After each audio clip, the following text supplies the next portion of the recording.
Yes, I, a special one from the CEO, stand coming with the spoon. And your boy, Friday the Southern Band, charges on the beat. On the spoon to get your information. On the spoon to be part of our discussion. Spoon, spoon, spoon television. Spoon, spoon, spoon radio station. Spoon gonna tell you what is happening in Liberia. Spoon gonna tell you what is happening in Monrovia. Spoon gonna tell you what is happening in Africa. Just to spoon you will know. If the children crying for starvation, just to spoon. You want to get a news update, brother, to spoon. You want to know what is happening in Monrovia, to spoon. Politicians want to make their decision, just to spoon. You want to know what happening in the ministry, to spoon. Yeah, to spoon. Yeah, to spoon. You from Fonjema, Maryland, to spoon. Yeah, to spoon. If you eat kepa, congratulate my brother, to spoon. You got a spoon TV, you got a spoon radio, to spoon. Yeah, to spoon. You wanna get a news update, to spoon. What? Yeah, Rastafari. Kilibamba, kilibamba, kilibamba. Kilibamba, kilibamba, kilibamba. What I want? Yes, what you got today? Spoon TV. Spoon. Yes, what you got today? Spoon. Spoon TV. Spoon. Ba. Spoon. Skibidi dabado.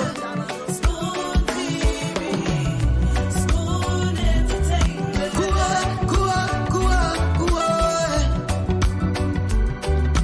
Bese kuwa, kudileo. Kuwa, kudileo. On the spoon to get Yes, your information.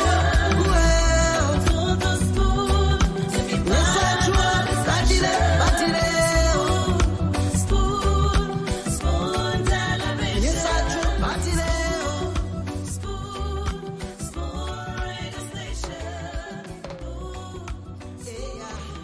Spoon television.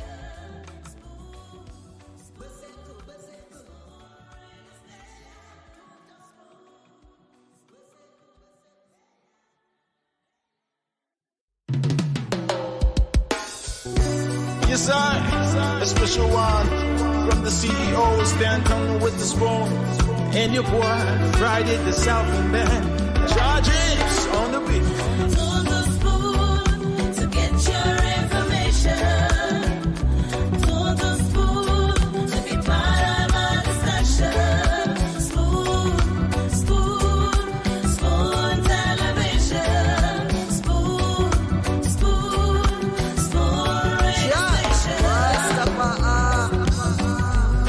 Spoon gonna tell you what is happening in Liberia. Spoon gonna tell you what is happening in Monrovia.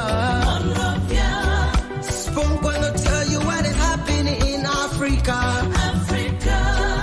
Just to spoon you will know.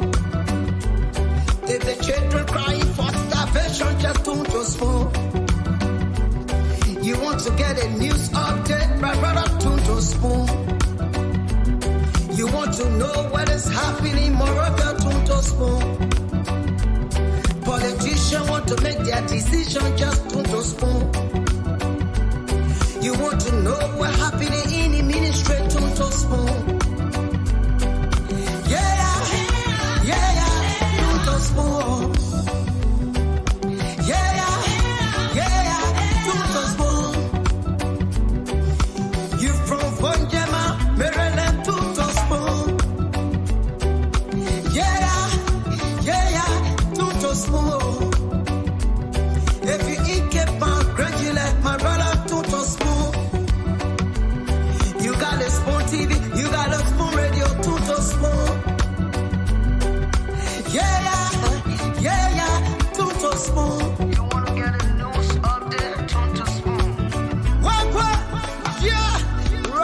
Rastafari. Kilibamba, kilibamba, kilibamba. Kilibamba, kilibamba, kilibamba. What I want? Yes, I do batileo. Yes, I do batileo. Resetu.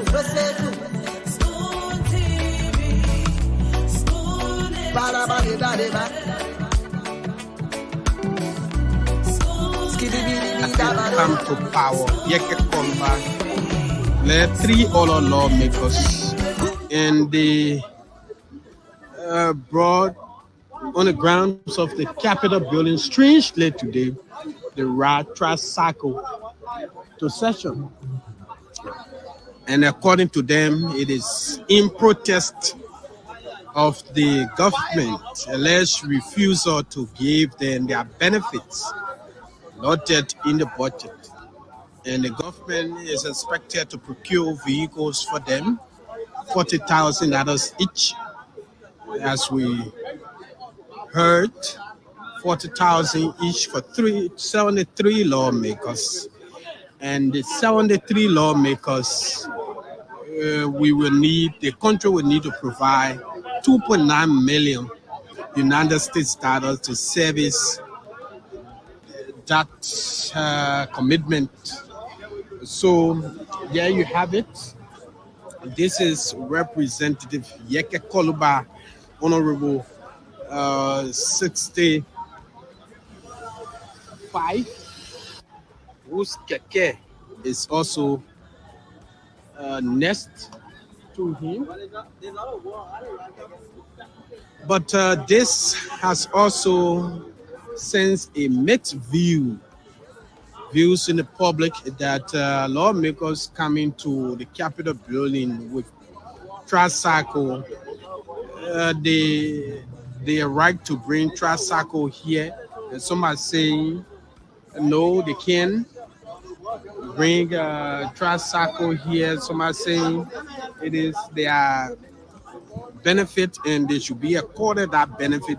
There should be vehicles which should be procured for the lawmakers who are express their dissatisfaction by bringing tricycle on the grounds of the Capitol building to work.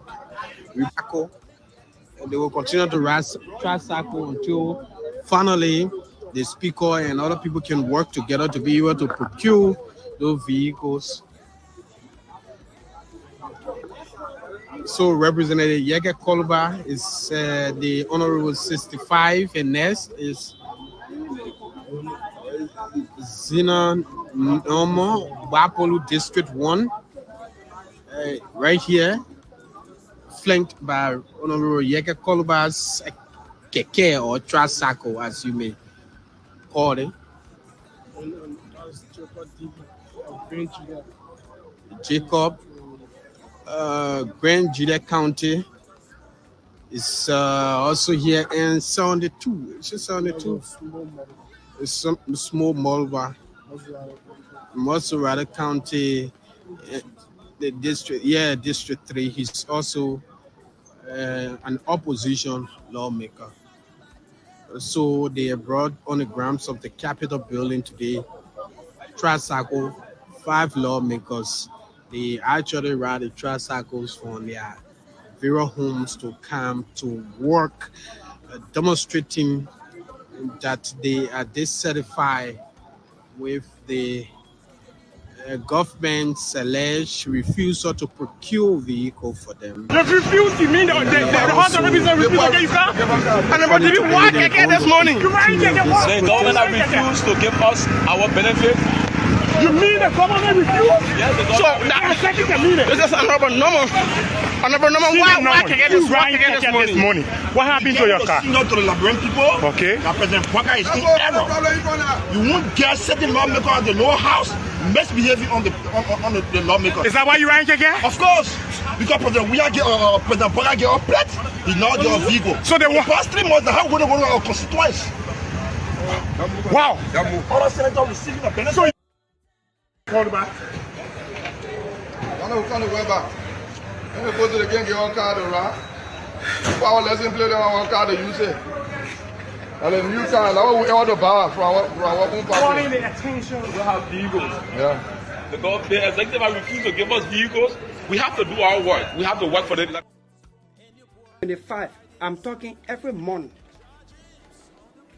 Then gasoline, the monetary value is $2,150 US dollars.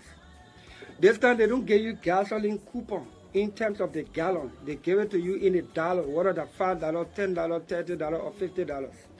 So the monetary value is $2,150 US dollars. When you put these sums together, the US dollar component, it is 15,000. I am not speculating any longer. And I am not saying it is around or close to. I'm not saying it in between or around or on it. I'm giving an exact figure. 15,325 US dollars gross. When you do tax deduction, you come close to 12,000 US dollars every month. Then in addition to 29,700 Liberian dollars in salary, in Liberian dollar component. I believe this amount is too high. It's too high. We should cut it down. And that is why I am taking 5,000 US dollars out of this amount and returning the rest of the money to Monserrado County so that the people can determine what they want to do with it in terms of humanitarian and other developmental needs from the 17 districts every month. We make that available.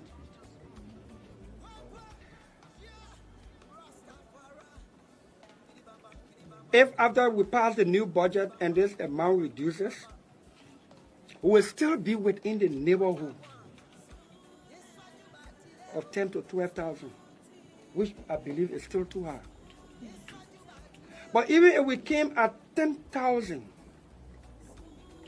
and we're returning the minimum of $5,000 to the county, we'll be giving this county 60,000 US dollars in 1 year from our income as a means of protest for the remainder of our colleagues, for us to do it as a government. Yesterday, and including today, health workers are on go-slow for their incentive and other medical supplies that are lacking. From what I have here, it will give 10,000 US dollars back to the government. 103 of us who will generate and save 1.3 million US dollars every month.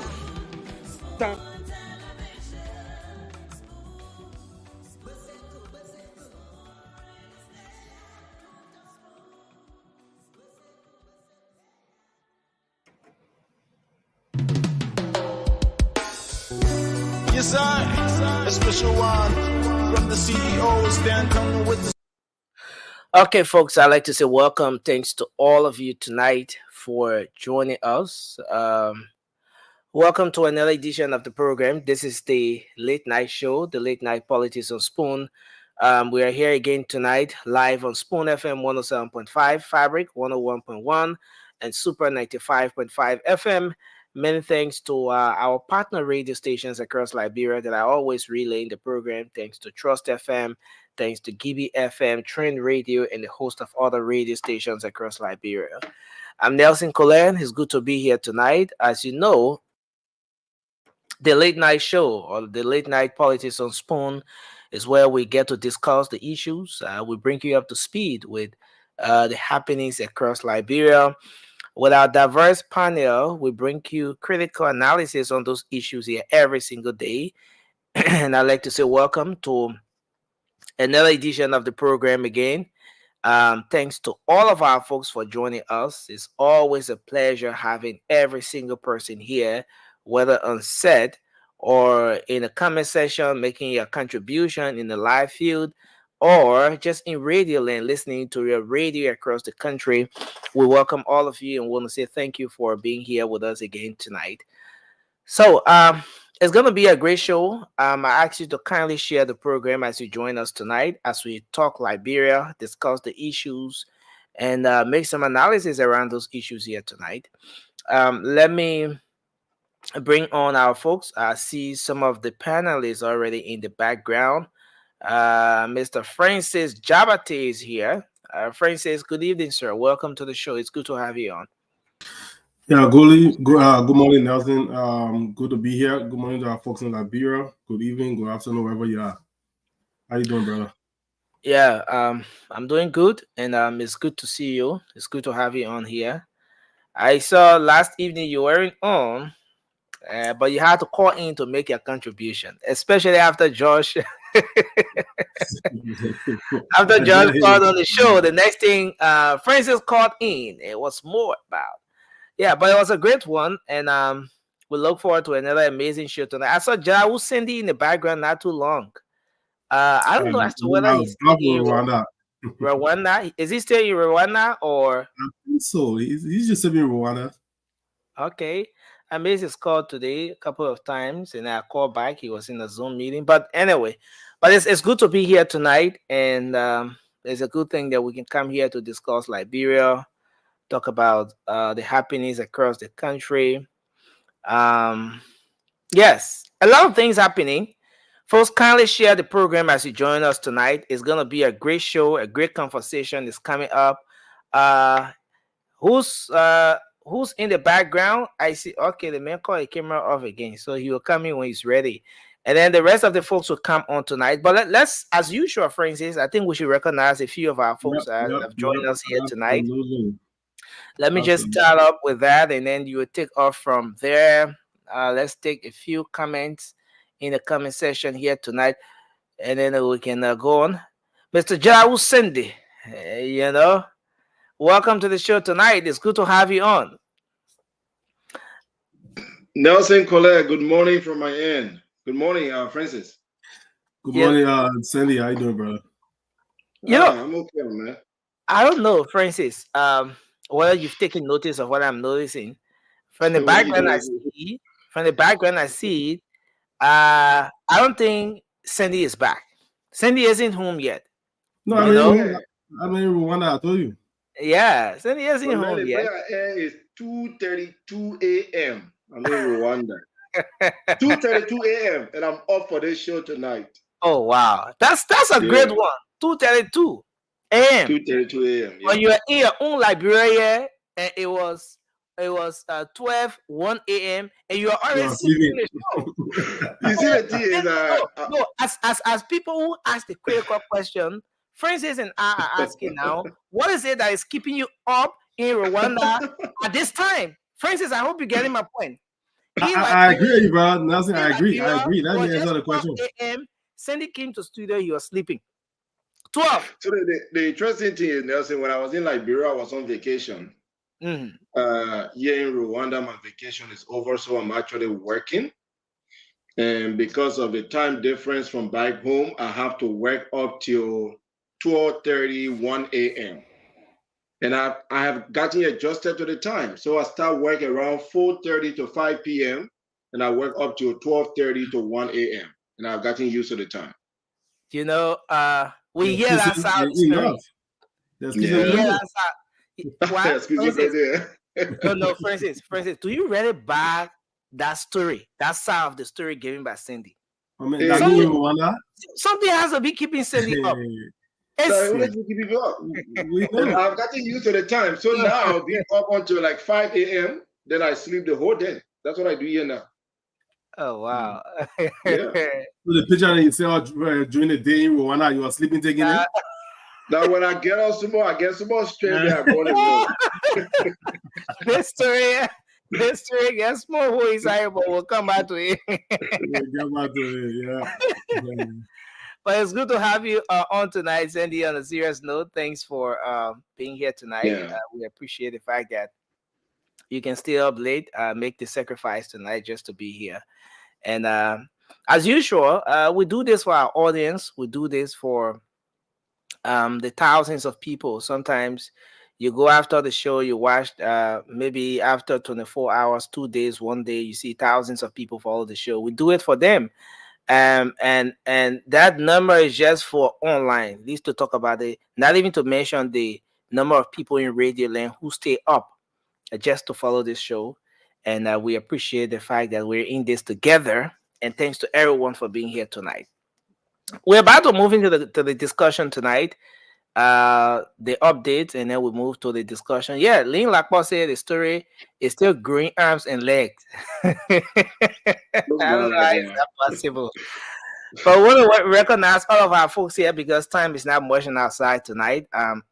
Lynn Lakpo, an ardent follower of the show, our sister Lofty Bondo, Abu, Tommy Jr., and I see Marama Bimba, Tommy Jr., Hashim Family, Prince Leo, I see Williard, B. Morris, I see TB Johnson, Madam Marcia Snelling, I see, yeah, Tommy Jr. is back, Sag Boli is here, and I want to recognize everyone tonight. Yes, thanks for joining us, Hipko Cassie, and all of you, every single person on here tonight. I want to say thanks for being here. And let's hope we can have a great show. D. Monrovia is here. And I want to recognize all of you. You know, D. Monrovia sounds, familiar. We're about to have an affiliate on the program. D. Monrovia Liquor Store wants to come in as one of our partners on the late night show, and so we're having some conversations in the background. But the Monrovia Liquor Store on the 72nd Boulevard will be coming in subsequently as one of our partners on the late night show. Yes, and that's where you get all the. Okay, so we're gonna come to that, but I want to say welcome and quick to the updates. We have a lot happening in the country, but I just want us to do our opening quickly. Then we do the updates and move straight into the conversation tonight. So we can start with you, Francis. What's on your mind, your opening, and then we can maybe for just 1 minute, and then we can move to the conversation. Yeah, I know we're going to talk about pretty much everything because I read it. I woke up upset today when I saw social media and what our dishonorable lawmakers were doing with the keke. So I'm pretty sure we'll talk about that. But however, we are still collecting smoke alarms for our people to help our people in Liberia. So that will be my opening. Guys, please continue to share. For those of you that have already contributed, we appreciate your contribution. We appreciate you sharing our information with other people because it's very important that we collect these smoke alarms to send to Liberia to help our folks with this fire incident or situation that's going on. Thank you, and we look forward to your donation. Thank you. Okay, Sandy, you want to go? What's on my mind is the minds of the Liberian people that have been poisoned by our political system. Often we tend to blame our lawmakers and those in governance for destroying our country or for delaying progress and developments. But our own mindset also help those in government position to treat us the way they are treating us. And I say this because it's in similar line to what Francis was talking about. I woke up this morning as well and watched the lawmakers riding keke to work. And I'm seeing on social media that people, Liberians, are angry that lawmakers are not getting the 45,000 luxury cars. Not only are the lawmakers angry, but Liberians themselves joining the fight with the lawmakers, angry on behalf of the lawmakers for not getting the $45,000 luxury cars. It just keeps me wondering all day, what's wrong with us as a people? We complain about the lack of drugs in our clinics and hospitals. Our road networks is terrible. School systems are bad. And yet, Liberians on social media are complaining that lawmakers are not getting $45,000 luxury cars. Our mindset should be changed if we want a better Liberia. That's what is on my mind. Looking forward to a great discussion, Nelson.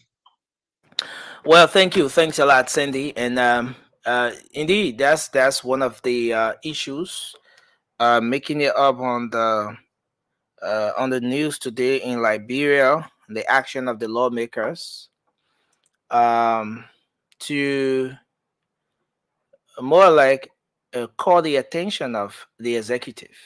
Well, this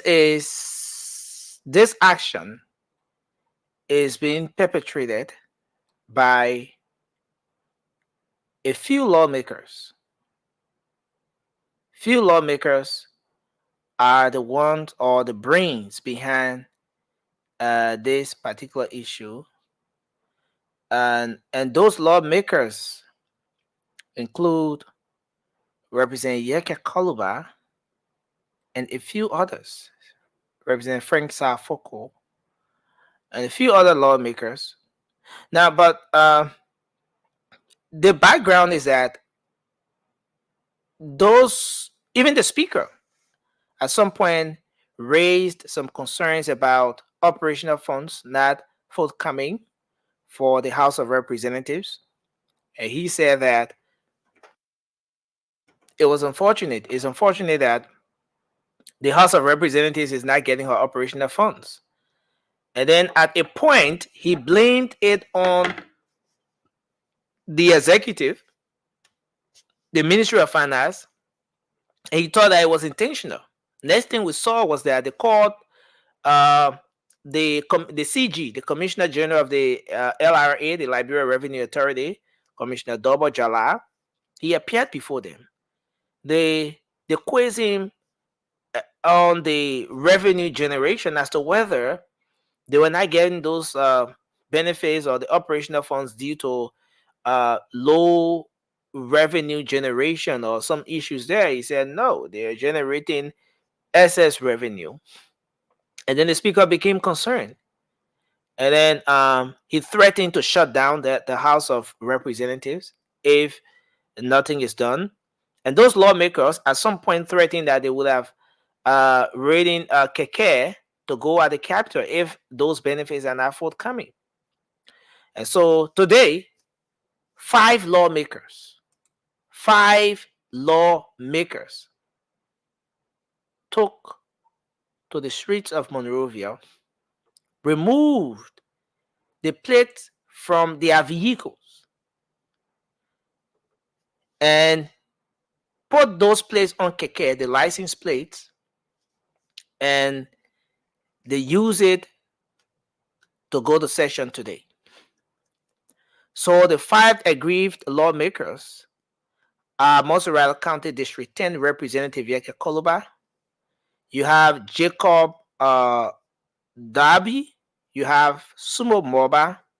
You have Zina Norman. And you have Eugene Colley. And it's very important. So just before getting them. So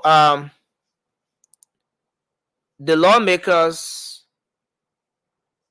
again, as I said, they took this action based on what they term as the refusal of the government. Most of them are putting it on President Boakai to purchase a brand new vehicle for all 73 members of the House of Representatives, despite efforts to allot money in the 2024 national budget. And so they are claiming that members of the House of Representatives are yet to receive their benefits from the executive branch of government, specifically the Ministry of Finance. So who are those lawmakers? What are their roots? Where exactly are they from? It's very keen to note here that it's important to state here that majority of those lawmakers who are at the front line of this very issue are opposition lawmakers. except Representative Yeke Koluba, whose position, remains in a limbo up to now, as to whether he still supports the ruling establishment, which he campaigned overwhelmingly to bring to power, or if he's still on the side of if he's an opposition lawmaker now. That's something to discuss another day. So this is what happened today, and the corridor that was being used by the legislators, the lawmakers. Now, let me state here, most of you are aware that of recent the police came up with a no-go zone restriction, not just for motorbikes, but also for kekes. And that corridor before the executive mansion, or even if you talk about the University of Liberia, those are corridors that motorbikes and kekes are not allowed to ply. When the ordinary people use those corridors, their bikes are seized, their kekes are impounded, and most times they'll go through some tough back and forth before they get them. Well, the removal of those plates from the official vehicles of those lawmakers is another thing to talk about another day. The action today, they say, is the best approach if they must get back their if they must get their incentives and all of the benefits that they're supposed to get as lawmakers, as legislators. We're going to come back to talk about this issue, but a few questions to ask. Are those lawmakers right? Are they wrong in the first place? Let me put it this way. Are they wrong to use this approach to get the attention of the executive branch of government in the case where they're not getting their benefits? Now, we know that the budget, once it is passed, once the president affixes his signature to it, it becomes a law. So that any attempt for a segment or any portion of that budget to not be executed, as the budget is now in the execution stage, any attempt for that budget to not be executed as per what's on the book, that is a violation of the law. Are they wrong? The approach, is it the right approach? Were they not violating the laws? I'm coming to the lawmakers now at this point. Were those lawmakers not violating the laws when they themselves use keke to ply the very corridors that, according to authorities, the LNP, no keke or no motorbike supposed to ply? Are the lawmakers above the law? In this country and everywhere around the world, when you go to register your vehicle, Ture, welcome to the show. The plate they put on that vehicle conforms with the registration document for the vehicle. Now, if you remove the plate from the vehicle and put it on a keke, I may not be right, but is that now not a violation all by itself? So these are other questions we may ask at some point as we go along this discussion. But again, that was just for the keke situation. Today, Spoon at the Capitol building, we did a live broadcast there. And you'll be shocked to know that at the Capitol building right now, you have 15 flags that are being hosted at the wing of the Senate and the legislature, representing the 15 counties of Liberia. But maybe I'm going to show that video so you can see the conditions of those flags that are representing the 15 counties of Liberia. The flags are filthy, they're torn up. Some of the rags people can use in their houses to wipe the floor. Let me put it anyway. The floor rag that people can use in their house to wipe water. Some of a clean part of flag then that up there at the Capitol building. The seal. We all know the seal. We did our history, our social studies around here. all those different signs on the seals is a representation of the country, a historic, a symbolic representation of Liberia.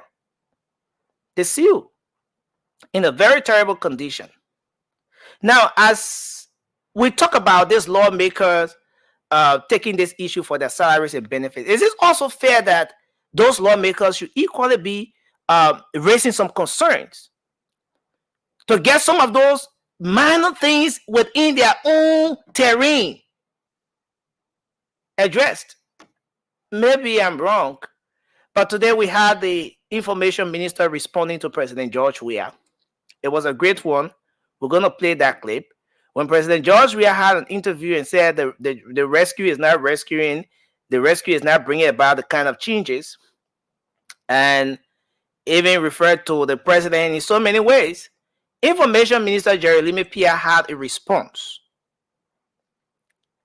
He blasted the former President George Weah for referring to President Bouaka as a sleepy old man, and the information minister described the CDC as the CDC political leader statement as a total disrespect to the presidency.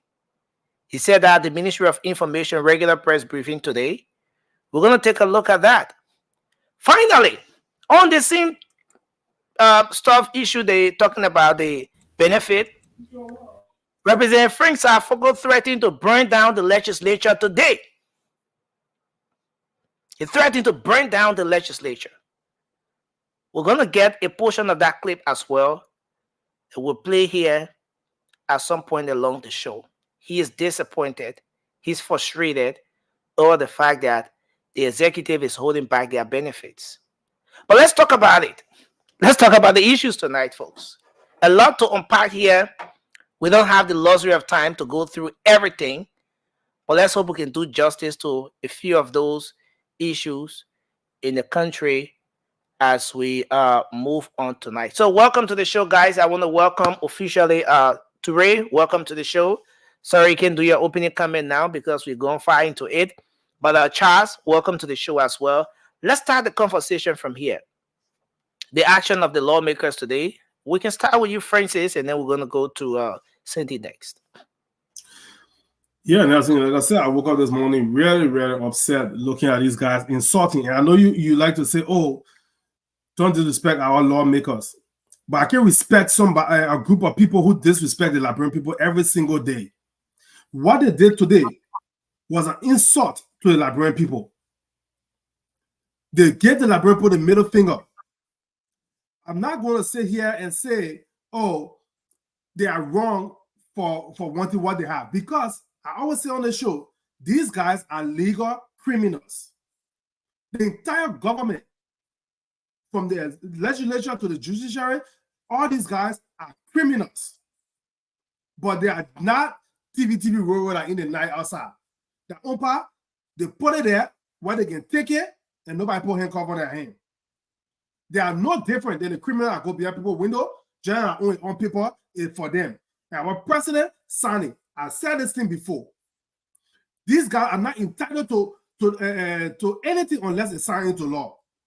President Bouaka has the right to veto any bill or refuse to sign. But they continue to go and put things in, and they continue to sign it. And people want to argue that, oh, you don't want the country to come to a standstill. Since 1847, they've been signing bills into law. Since any time, 12 years, we are 6 years, 18 years. Where has the country gone? Every time they sign these $1 million incentive and benefit for the lawmakers. But you see, the Liberian people will suffer and will continue to suffer in our country. We got a classic example. One of the keke drivers sat there today during the interview when I said, yeah, my honorable lawmaker, and say I should drive the guy. You were asking who he's driving, and I don't know who he's driving. Yeah, my honorable lawmaker, you riding keke. That man did not know you exist. But because you want to make a statement on his behalf, he trying to put 2 gallons inside, and you hauling butt running to capital with him, and you call him honorable lawmaker. Our people are so, I don't know what happened to our people. We let people insult us. But Francis, I know you're gonna move on, and you have your 1 minute 30 seconds remaining. We're gonna move to Sandy. But were those lawmakers wrong in the first place? The issues, the concerns they have, are they not worth looking into? Now, you just said on this platform that the budget is legal. All right. So if the lawmakers are not getting something that's in the budget for them, is it not just fair enough that they do something to get the attention of the executive branch of government, or the president in this case? Nelson, I know you have that picture. And I posted today asking people to please take picture of their lawmakers' vehicles and post it on social media so the world can see the cars that they are trying to replace. I know when Honorable called about car picture was taken when when you're on the sidewalk with a student and stuff. I'm not talking anything about an incident, but that car that I saw is newer than the car that I drive here in the US. So how you got the guts to talk about they get our plate, they didn't get our car? You driving a certified used car. I mean, because it was brand new when you bought it, now it'll be certified used. You rent in Montserrat County. That car I can bet it doesn't even have 50,000 miles on it. Say he'll be driving it for 3 years. Rent in Montserrat County. Where he going? Where is he going that he need a brand new car? And that car, you give it to a Liberian person, an ordinary Liberian. Say, yeah. That person will drive that car for 10 years, running traffic and feeding that family. You can go back over there and come up and say he protested. And this within Montserrat, let me tell you something. Your letter may be scamming you. Every time, oh yeah, you get for us. You get not for the government opposition. You can only enriching your family. And make sure opening that they all are criminals over there. They steal, they collect bribe and stuff like that. But you think you can for you. Because he come, he say, oh, you can tell her what's going on. But when he tell her what's going on, is it going in your pocket? When he steal the money, when he take the bribe, when he corrupt, like everybody else. Are your children going to good school? When you go to the hospital, is it paying your bill? Why you get families that in Ghana enjoying the best healthcare, in the best schools? You're suffering what they like, bro. But you get that one meal into the tent. That one meal. You're out of that. You're doing it. You're suffering over there. You're not get set and put it against the criminality. The executive, the legislature, the judiciary, all those people are legal criminals. They stamp all the $700 million bill. More than half of it go to payroll. For what? I don't even get paid. I'm making $50 more, $150. But people are making $8,000, $10,000. They don't miss any paycheck. They take $3,000 a month in gas slip. In a month, that's $300,000. In 6 years, that's $22.7 million just in gas slip for the criminals. They are saying that's what you get, Francis. This is very important. But again, I think we have to look at this issue here from an independent standpoint. Yes, and that's why it's an analysis. Let's make analysis on these issues. The action. They say to every action, there's an equal opposite reaction. Was the action okay that led to the reaction? Cindy, let's hear your take on this issue.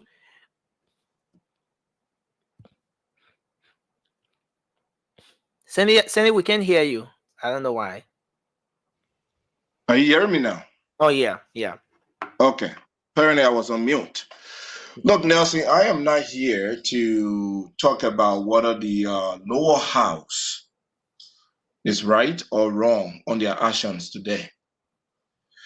I am totally against the procurement of luxury vehicles for our government officials, whether it's with the executive, the Senate, or the House of Representatives. Liberia must start to prioritize things that are important, urgently important for the Liberian people. And those things are the areas of education, the areas of healthcare, road connectivity, stable electricity, things that we don't have in a country that is many, many years old. Liberia must start to prioritize those things so that our people will start benefiting from their country's resources. That's where my problem is. My problem also is the lack of energy from our lawmakers when it comes to the ills affecting our people. We don't see people like, Yeke Koruba and other representatives standing up, fighting, protesting. But when it comes to their own benefit, personal benefits, then we see them protesting. That's where my frustration lies. Now, see, I was in Liberia recently. I was there with you there for a month. I know the story of the flags. You and I were at the Capitol building. We saw those flags. In fact, we talked about it. Where they are working, Nelson, right there, the Capitol Hill, the flags, our county flags, are all destroyed. They don't care about it. Nelson, I was in Liberia when the rain falls just 2 hours. The entire country, the entire city of Monrovia is flooded. They are not protesting. Representative Jacob DB is from my district, Bazon district, district number 3, Grangie there. The clinic in my town, I had to recently supply that clinic with medication. He's not talking about it. He's not talking about the lack of medication in the district. Yet, he's energized to protest because he's not getting $45,000 luxury car. It just bothers me, Nelson. He's a young man. I'm not attacking Jacob for any reason because I started a conversation today in the Grand Jury chat room. I was attacked that I'm attacking the brother personally. I'm not attacking him. But a young man who was just a teacher yesterday became a representative today, his first term, and now fighting for $45,000 luxury car. Not something that will benefit Bazon District. Nelson, some of us travel and we see different things, and we see how our country is falling behind. It's too much. You're gonna get tired again because I'm in Rwanda. I come and say Rwanda again, you'll get tired. But Rwanda, man, a landlocked country, Nelson. Landlocked country with everything in place, no resources. They barely have anything. Country sitting on hills and mountains. You don't find rubber, you don't find timber, you don't find iron ore, you don't find diamond, you don't find gold. They have no ocean, but they have stable electricity. They have running waters, streets that are connected. And let me tell you, the West is not sponsoring this. In fact, the West don't like the guy that is here. And he cares less about the West. Do you know what they have? Leadership. Patriotism, love for country. And that's what we lack in Liberia. But Cindy, I understand your point. And I get where you're coming from. Love for country, patriotism, very important. But now, I want us to watch a few seconds of this video. They refuse to mean the House of Representatives refused to get you car. And about to be walk again this morning. The government has refused to give us our benefit. You mean the government refused? Yes, the So government. this is another number. Why can't this morning? What happened to your car? To the Liberian people. Okay. That President Walker is in error. You won't get certain lawmaker at the lower house misbehaving on the lawmaker. Is that why you ran again? Of course. Because President Walker get a plate, he now get a vehicle. So they want past 3 months, how going to go to our constituents? Wow. All the senators receiving a benefit. So you call it back.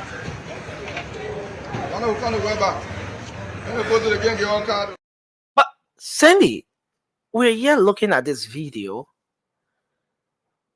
and I'm asking the question, beyond what we're seeing on the screen there, beyond this action here today, is there something going on? Is there some kind of politics being played somewhere here? Because the first thing here is those 5 lawmakers you just saw in the vehicle are all opposition lawmakers. One of them said today he will burn down the Capitol, the chambers. He'll burn the place down because he's frustrated. Representative Frank Safoko. Is there something going on politically? We have 2 major political parties in this country. We went to election a few months ago, and we saw that the margin was nowhere. Is there any reason to want to look in that direction? Could anybody be masterminding something here? Could anybody be behind this? I mean, just beyond what the guys are saying. Nelson, I'm not here to speculate. I'm only going to speak to what I saw today. Mm-hmm. I saw lawmakers that are complaining about their personal benefit. So whether this is political or someone is behind it, I'm only going to speak to what I saw today. I am embarrassed to see my king man and other lawmakers complaining about luxury car and not complaining about the deplorable condition at LU. It bothers me to see my lawmaker and other lawmaker complaining about $45,000 car and not complaining about the lack of resources, medical resources at JFK. That bothers me, Nelson. And let me say this. Liberia, we need to start to rethink. The system of governance we have, does it really benefit us? Is it moving us in the right direction? Or is it keeping us from progressing? We got to start thinking about it. Why do we give those lawmakers so much power? Why? Why do we give them so much power? Final one, then we move to Ture. The lawmakers or the system, who do we blame? Because there's a policy on the book that after every 3 years, those people are supposed to get new cars. So it means that from now, 3 years from now, this car they're complaining for, after 3 years, the government is going to be procuring another 45,000. Mm-hmm. Exactly. Are we to blame them or the system? Some of the laws that we have on the book that were put there by those same legislators have to be revisited. If the president have a veto power, let him start to veto them. If the president cannot do it, the Liberian people must wake up. Take your country back. Take your country back. Nelson, what benefit are those people bringing to Liberia? The House of Representatives, and again, correct me if I'm wrong, is not a income generating entity. They don't bring oversight and representation. They don't bring money to us. Bunch of guys that sit down there, fight among themselves, and we pay them lots of money. They make laws, Cindy. Come on, Cindy. Law, these people are making laws. They are inviting heads of Liberian problem is not a lack of law. Liberian problem is our people are dying from the basic needs. Our people are not getting to the various counties. Just 5 million people, and we can't take care of them when we have all the necessary resources. Thank you. We are celebrating intersection around about with little fake grass when Rwanda is celebrating $165 million new stadium. Let people hear, man. Thank you, Cindy. Ture, let's hear you on this. Go ahead. Your 1 minute 30 seconds. Nelson, sometimes, right? Like you read how to get on people's skin sometimes, man. Yeah, for real. To our followers, man, good evening, good morning, good afternoon, wherever you are, to people here in the United States. Nelson, let me tell you that you talk about laws, they're making laws, and to hell with the law they're making, man. For crying out loud, I'm sorry, right? Look, I saw something great today. Those guys in that keke headed for Capitol Hill or Capitol Building. That was fun. That was fun. I just pray to God that will be the only source of transportation that JMB will procure for them. They look really, really nice in it. Look, Nelson, at the end of the day, we talk about are you saying the lawmakers, your lawmakers look nice in keke? Representative Yeka Koluba, they look so nice. It looks so nice, you know, keke, right? Headed for the Capitol building. I'm telling you, Nelson, if I'm the president, I'm not the president, but if I'm the president, I swear to God, this is something that I was going to look. The Liberian people, it was so good that these guys put themselves in that keke. And that should be the energy the Liberians should look at. That is okay. This is going to be it. $45,000. $45,000. Do you know what $45,000 can do for a community in Liberia right now, Nelson? Don't go to buy cars for these guys. Hey, man. Liberia don't have laws or violation issue.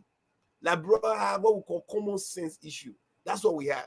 I feel like we have not been able to channel our resources in the right place. Brother, we're talking about a country that is behind in everything. The Human Development Index, it doesn't even exist, bro. Right? You got people in the 12th grade can't even read properly. These are issues that we have. Right? They're worrying about some lawmakers complaining about $45,000 car. Man, give me a break, man. Look, Nelson, we got to be serious here. We got to be serious as a country. And the conversation starts with us. We are sitting here right now. We are not here to incite the people or anything, though. But we are here to give the people common sense directives. That's what we're going to do. Right? We not see happening in other countries. These lawmakers, they are not like, let's say they alluded. What are they actually contributing to the country? I just see a bunch of people, self-entitled guys, you know, throwing a temper tantrum because they are not giving what they feel like they're supposed to get. You know what I mean? I look, Liberians, if you're going to bed tonight, get on your knee and pray to God. Get on your knee and pray to God that some of these things that we are seeing happening. Look at our neighboring countries. Are in Africa recently, are in Sierra Leone, are in Guinea, are in Ivory Coast. See the difference, countries and that of Liberia. We are behind in everything. And we are not doing anything to self-regulate. We are not doing anything to actually undo some of the wrongs that we have done in the past. That's the frustration. How are you going to be outraged that you're not sitting in a $45,000 car for some of the lawmakers that Yeke Kolba? Yeke Kolba, I am so disappointed in Yeke Kolba. I am so disappointed in Yeke Kolba. If I see that man, I cringe. Absolutely. Because Yeke Kolba, the only asset that Yeke Kolba got for Liberia is confusion. He will find himself to be in a mix of these noise makers called lawmakers. These are mere noise makers. Look at the verbiage that are coming from these guys' mouth today. You know what I mean? Look at what these guys were saying today. Does it make sense? I mean, it don't make any sense. Why do you think that it doesn't make sense, Ture? And this is the question I keep asking. Okay, let's put it this way. Ture, you work for an entity. As per what is on the book, your contract, you're supposed to get transportation allowance. You work for the first month, you work for the second month, you work for the third month, you're not getting your transportation allowance. Is it not worth flagging? Are we saying here that the action of the lawmakers were 100% wrong? There was everything wrong with what the lawmakers did. Is there any reason why the executive should be dragged into this, into what happened today, Ture?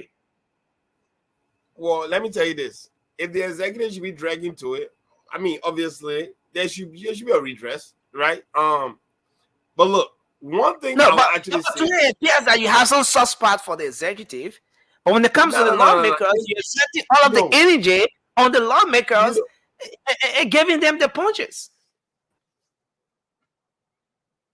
Ture, are you with us? Can you guys hear me? Okay. I am not in that.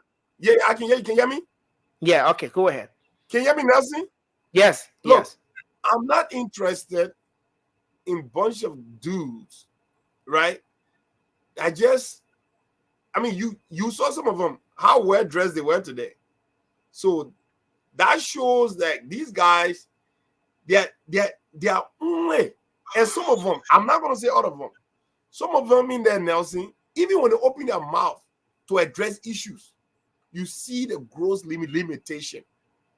I mean, look, let me tell you, Nelson, they should get whatever is there for them, right?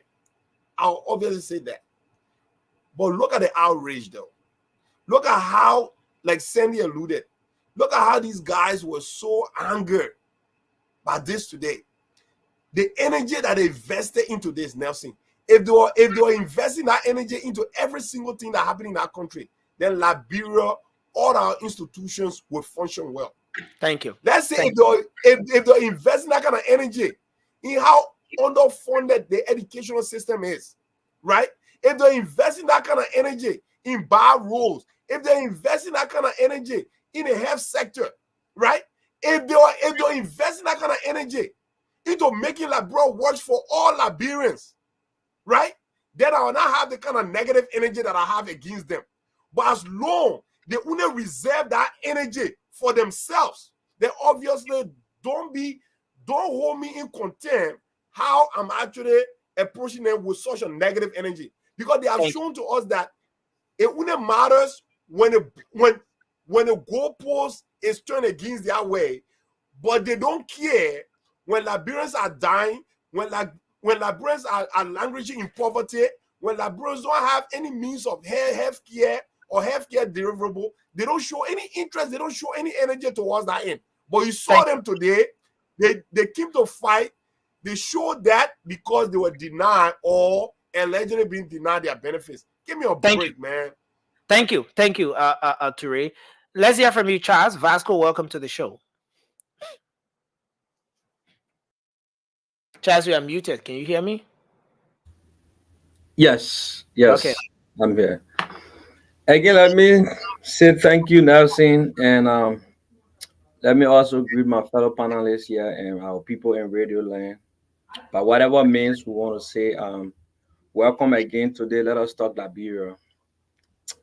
So that's into the issue, right? First of all, I want to look at it from the legal standpoint.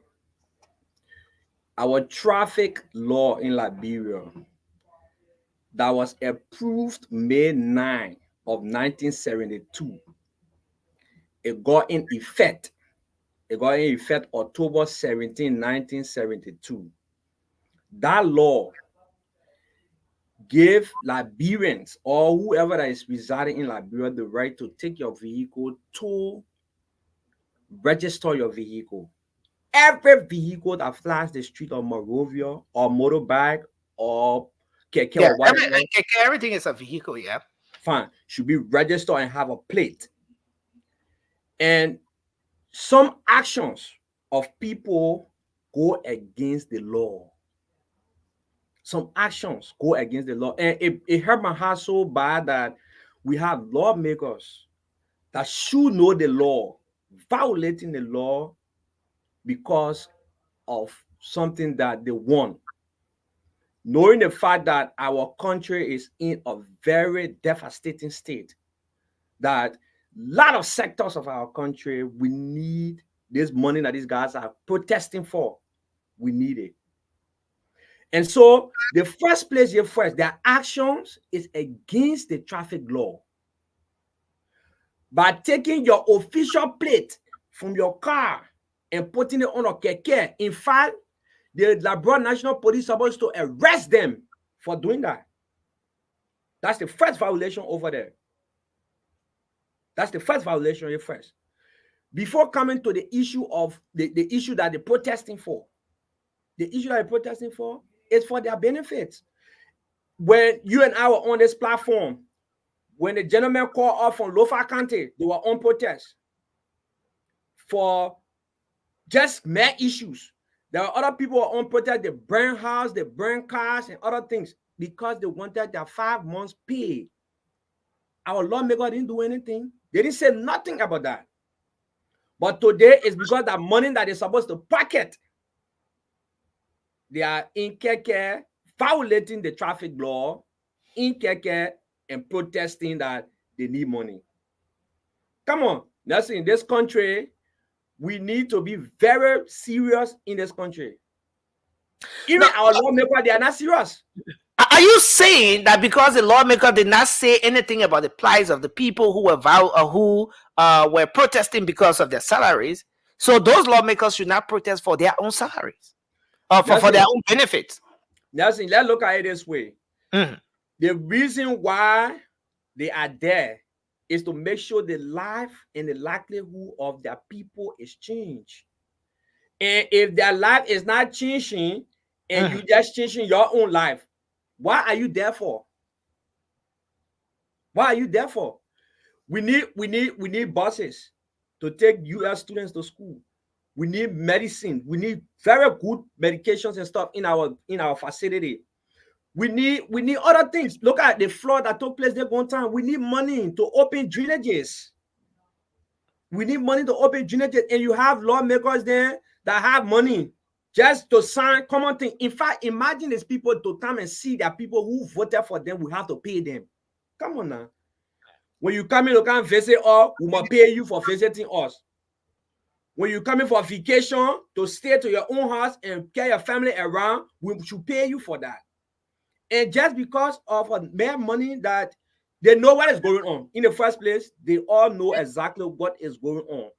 The reason why they're not getting that money, they know. We the people on the outside, we don't know. We hear what we hear and we discuss what we discuss based on the law, based on things that we see and other information that we get. But what I try to go on in our house, they know exactly what is going on. They know why Ministry of Finance is not giving them that money. They know why the money is not coming. They know why the procurement is not going to. They know everything. So for them to come on the street and violate our traffic law, only because they want pocket money, it's disheartening. Thank you. Thank you. Thank you very much. Vasco, please go ahead with 1 minute, and then we make our transition to the next talking point. Unless if there are other injections one or two colleagues want to make, then we transition. Thank you, Nelson. Let me say hi to you guys and hi to our listeners and to those that watch on Facebook and YouTube. So next thing I have a different, I'm taking a different train on this whole issue. I want us to ask ourselves first, what is it only the guys in the lower house making noise for the benefits, and the guys in the upper house are relaxing and chilling? Do you guys know that those guys in the upper house already got their benefits and they got their salaries and whatsoever? But then the guys in the lower house are the one making the noise. So we're running a government here. And we all know, like Nelson said, when the budget is passed and the president put his signature to it, which means the government have agreed that everything in that budget is a law. What's fast a fasting that belongs to John, John should get a fasting.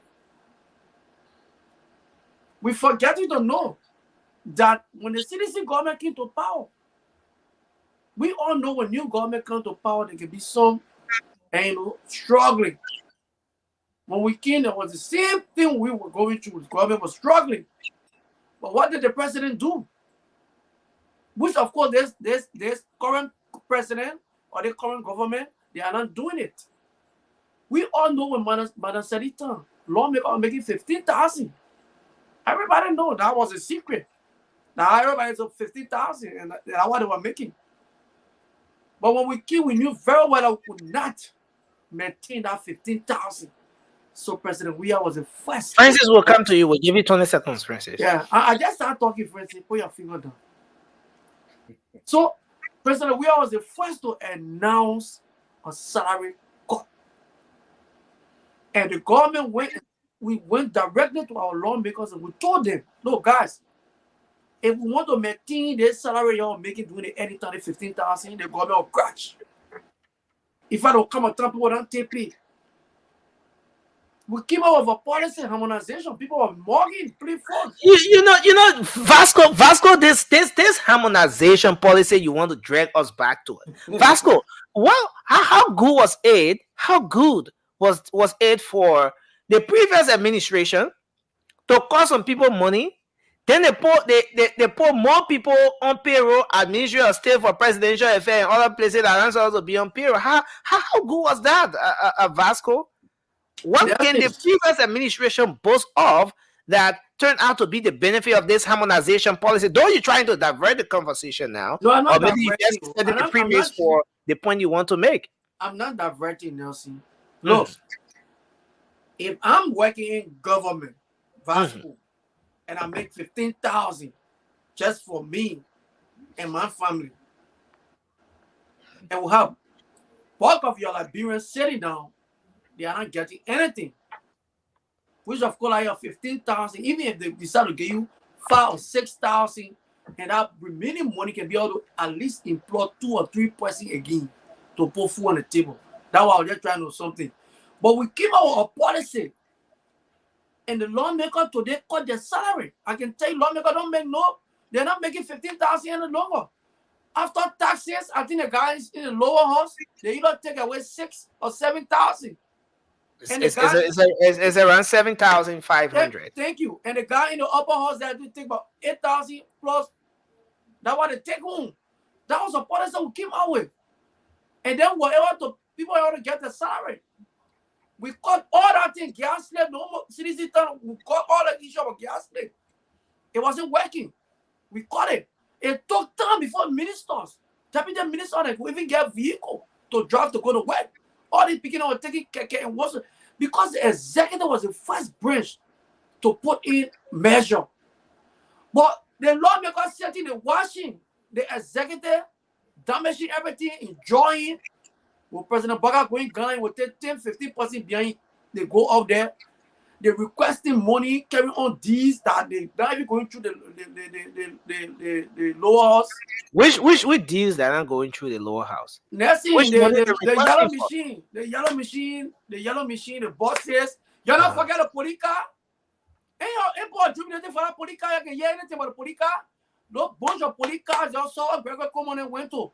Can you see them again? The people, everything they're doing, they're going against the process. So it ringing bell now to the lawmaker that these people, what are they doing? For me, I support them, but I support the lawmaker. They are not stealing. They have their money in the budget. They want it. Somebody cannot work, and then you cannot pay them. So Vasco, what do you make of the fact? Then finally, we make our transition. What do you make of the fact that, number one, the lawmakers violated the no-go zone restriction today by passing in front of the executive mansion, the place that no motorbike, no keke, no traffic car, or even truck supposed to pass. They used that executive mansion. They passed right before the executive mansion with keke today for the first time. They broke the no-go zone restriction, and like Charles said, the vehicle and traffic law, they violated it as well by removing their plate from one vehicle, placing it on another vehicle to plat a corridor that kind of vehicle is not supposed to plat. Was that the right approach? Was it right for lawmakers to be violating the law in an attempt to get the executive to obey the law? No, Nelson, it's not right for lawmakers to violate the law. It is not right. But we should also know that I may not be able to quote the exact article, something, yes, I might check a little bit. But the lawmaker, on their way to session, they have that. No, Vasco. That different thing won't bring it. I know where you're going. You're going to the vehicle and traffic law. That is for I know yellow lane and all that stuff. Yeah. No, yeah, that is for lawmakers using opposite lane. Those were part of the recent amendments. Again, they made to the vehicle and traffic law, wherein if a lawmaker is going for session, he can use the opposite link. Thank you. So, oppositely, so I mean, there is no law, there is no organic law or no supreme law that states that vehicles shouldn't pass in front of the executive marshal. There is no law. Because the law that supersedes all other laws. Frasco, there are certain things that would not be in the Constitution, right? Yes. But for example, city ordinance. Cars are supposed to park in certain places in the city. It's not in the Constitution. I understand. But the city, the municipal government comes up with these regulations so as to give the city a facelift. Yes. So do you have the executive mansion. But Vasco just conclude. They just take 20 seconds to conclude so we transition. I think the lawmaker, they knew what they were doing. So if they were actually against the law, the police should have taken action. But I think the police knew very well that they were acting orderly. And they are lawmakers. So they have some rights. Thank you, Vasco. Francis, you want to take 20 seconds? Who else I saw? Is it Cindy? Okay, yeah. So Francis, take 20 seconds, Cindy, and then we transition to the. First of all, when we talk about the problem with our people in Liberia, classic example of what the Saki boys when the Saki tree talk about. They make incoherent argument, don't stick to the issue, and want to play politics about everything where it's not necessary. We're talking about our people as a whole. I'm speaking on behalf of seditions, reactions, Saki boys, United Partisan, Liberia Party, all the people, Liberians as a whole. That's what I'm speaking on behalf of. The things that are not right, it shouldn't be done. Not because it's written in and signed to law, that means it's right. Our people are suffering. Everybody talk about the plight of our people. They work out both about harmonization. Harmonization was forced on Bogart Denzel by international partners. So not kind of like, oh, you just had an epiphany and say, oh, we got to harmonize. It was forced on you. He's our former president. That campaign music terminology. Campaign music. Former president George Weah. Please refer to him like that. Hey man, say Bagube. Yeah, but I made all of name now. Former Bagube. So the Dr. Allen, he's a patriotic Liberian that thought about harmonization. He would never have done it. He would have doubled that pay if he had a chance to. So let's just look at this, right? If they cancel all these guys' benefit and they say just take $5,000, go buy your own car, put your own gas in your car, and make government job unattractive, trust me, there are people in that country right now that are better than these criminals we got. That will do a better job at legislating with $5,000 and taking care of all their responsibility with our government. Thank you. Sandy, you want to take your 20 seconds before we make our transition? I mean, I really hate to beat on another panelist on this show, but it just sad in my heart when you hear from a Liberian who would rather put the politics ahead of them instead of putting country ahead of them. Everything don't have to be political, Vasco. What we are discussing here, especially, I mean, my part here is that I'm not saying those guys do not have the constitutional right or what, you know, the law that is on the book that they themselves wrote. Obviously may favor them at this time, right? But how can we address this bigger issue so that Liberia will be put first, so that Liberians will be prioritized? That's my concern. I'm not saying the Senate getting their vehicles and their benefit is also the right thing. I'm saying no government official should be, you know, giving luxury vehicles.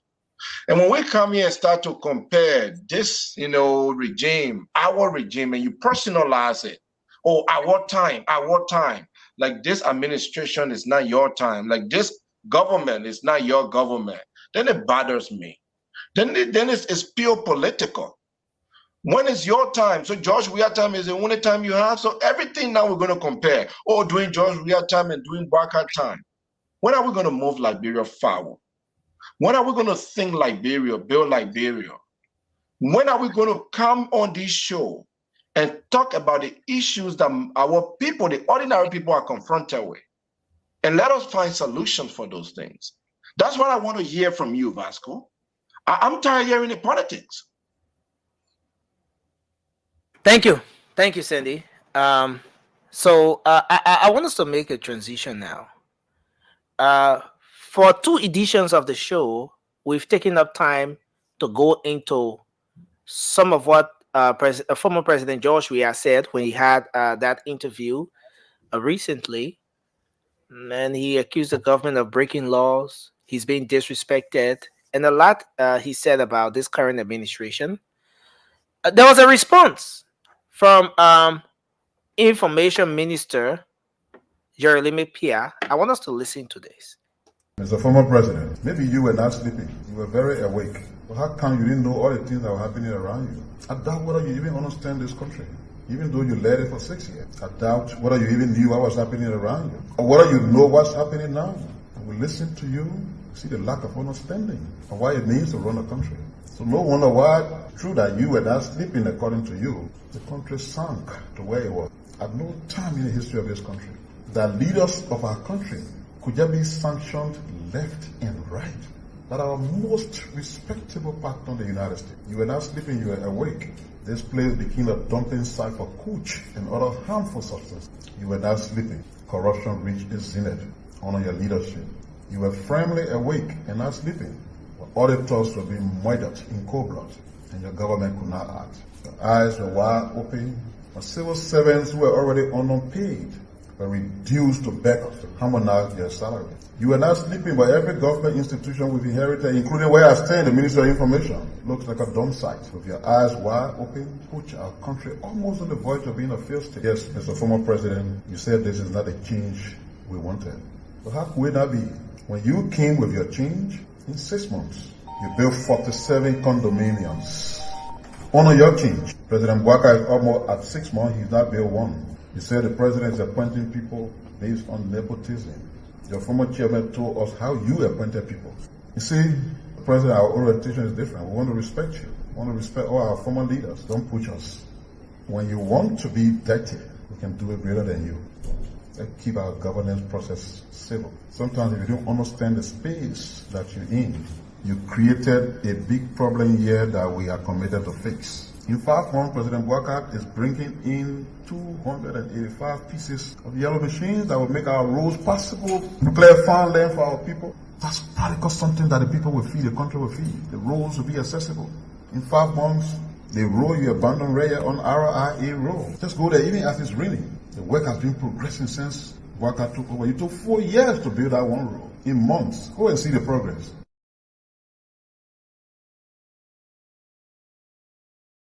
Responding to former President George Weah. I don't know where we are, but the information minister went line by line, word for word, statement by statement, to respond to what former President George Weah said. And apparently, what angered the information minister was when former President George Weah said this president is sleeping. So he's saying that, oh yeah, so you, former president, you are not sleeping, but all these things happen. Harmonization, reduce our people, and XYZ. But interestingly, he spoke of the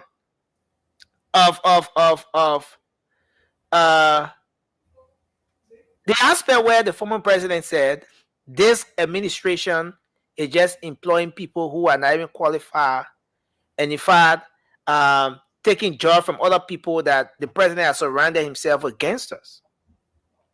And the information minister said the former chairman of the party, Chairman Moba Molu, let it out. He spoke exactly as to how former President George Weah was employing people. I don't know what the former chairman said. Maybe some of you guys on set know that, but he wanted to speak about all those issues. You mean the liquor talk thing? The liquor talk thing. I don't know what he said, but these are ways that we're seeing the information minister now responding to the former president.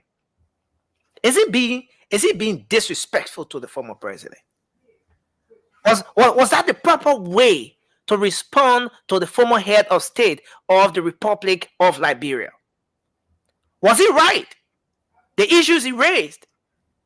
I mean, let's hear your thoughts on this. Maybe we should take Vasco first, or let's have Charles to go, and then we can make the round. Charles, let's hear your thoughts on this.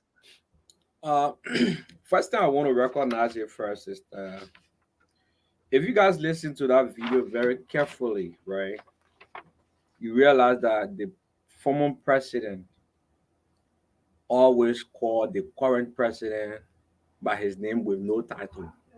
That alone is disrespectful. If you guys listen to that video carefully, you will recognize that. So okay, go ahead. You want us to play a few seconds of that video? Yeah, no problem. Yeah, you can go ahead. Because honestly, I didn't capture maybe what you're talking about, but if you are coming from the aspect where you're talking about respect or disrespect to the former president or to the current president, maybe you have a point. Maybe you have a point on that. But go ahead, Charles, while I try to pull this up. I'll just bring a few seconds of it as you continue, but go ahead. Yes, and so with that, I don't think he should be discussing respect here. That's the first thing. And so the information minister response was critically analyzed. He was strategic.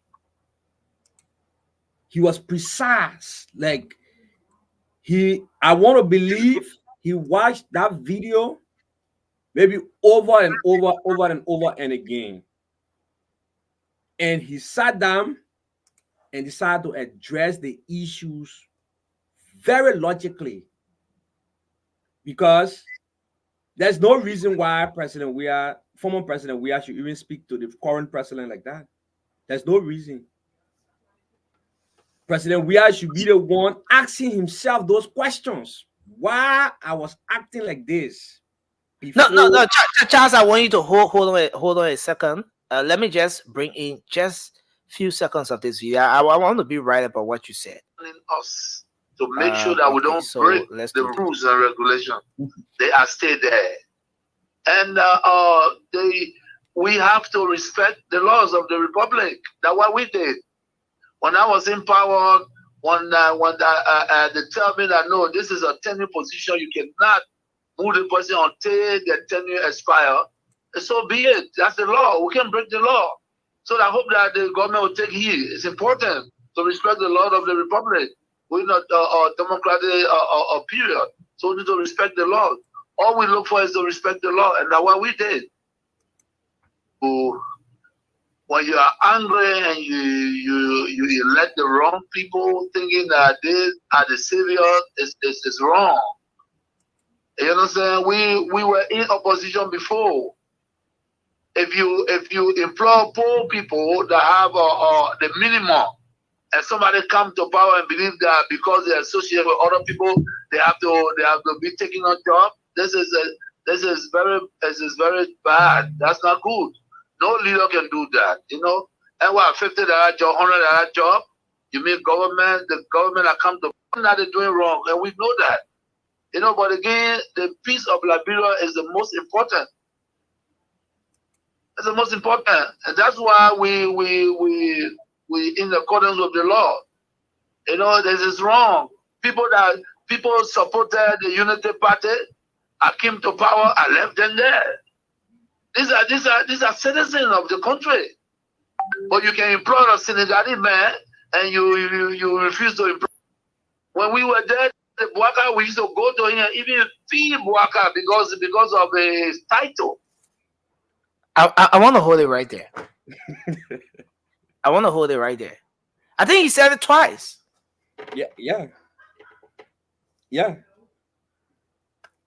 Vasco, did you get that portion of the interview we just played?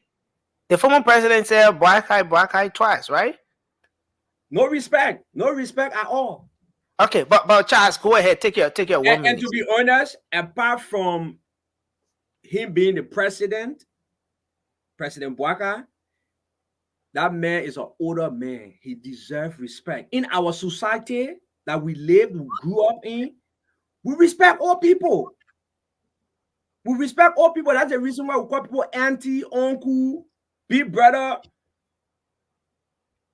And looking at the fact that the man is the president for the country, why can't you give him the respect?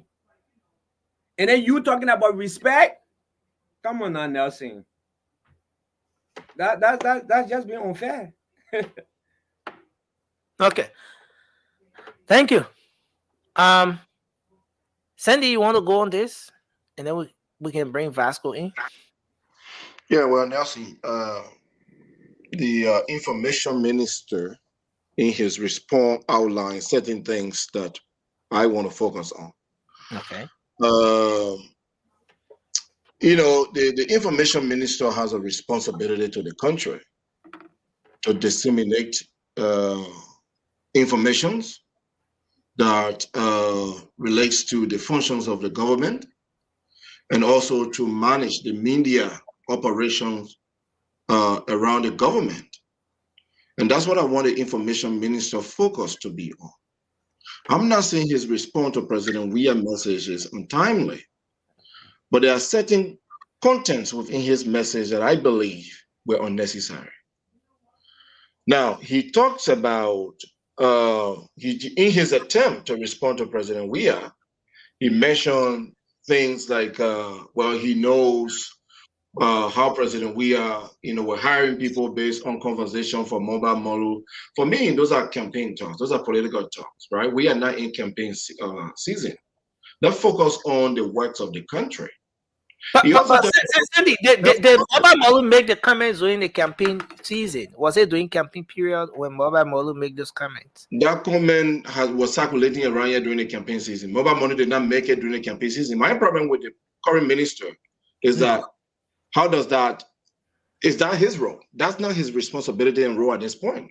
His main responsibility as a minister of information is to disseminate information regarding the functions and operations of the government. Talking about how, again, those are just political attacks, and I'm not going to buy into that.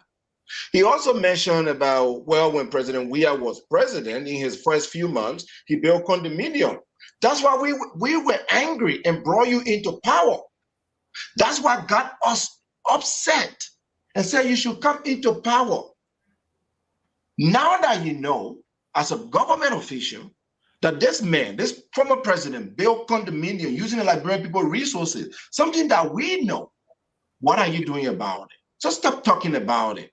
If your asset recovery team cannot even go after them, stop talking about it. We are tired with these mere conversations, these blah, blah, blah. If you're going to talk about the condominium, send the asset recovery team there. So here is the thing, Nelson. I'm not really into the back and forth response between. We expect that President Weah will be in the position that he's in. He's going to attack. He's going to tell the Liberian people that President Walker is not doing the right thing. That's his position. He's in the opposition. That's his responsibility to denounce and disagree with everything that President Walker is doing, with the hope that the Liberian people will favor his party, even if not himself. He's there to bring President Walker down. That's the kind of governance system or political structure we have. So unfortunately, you will find President Weah not agreeing with anything President Walker is doing.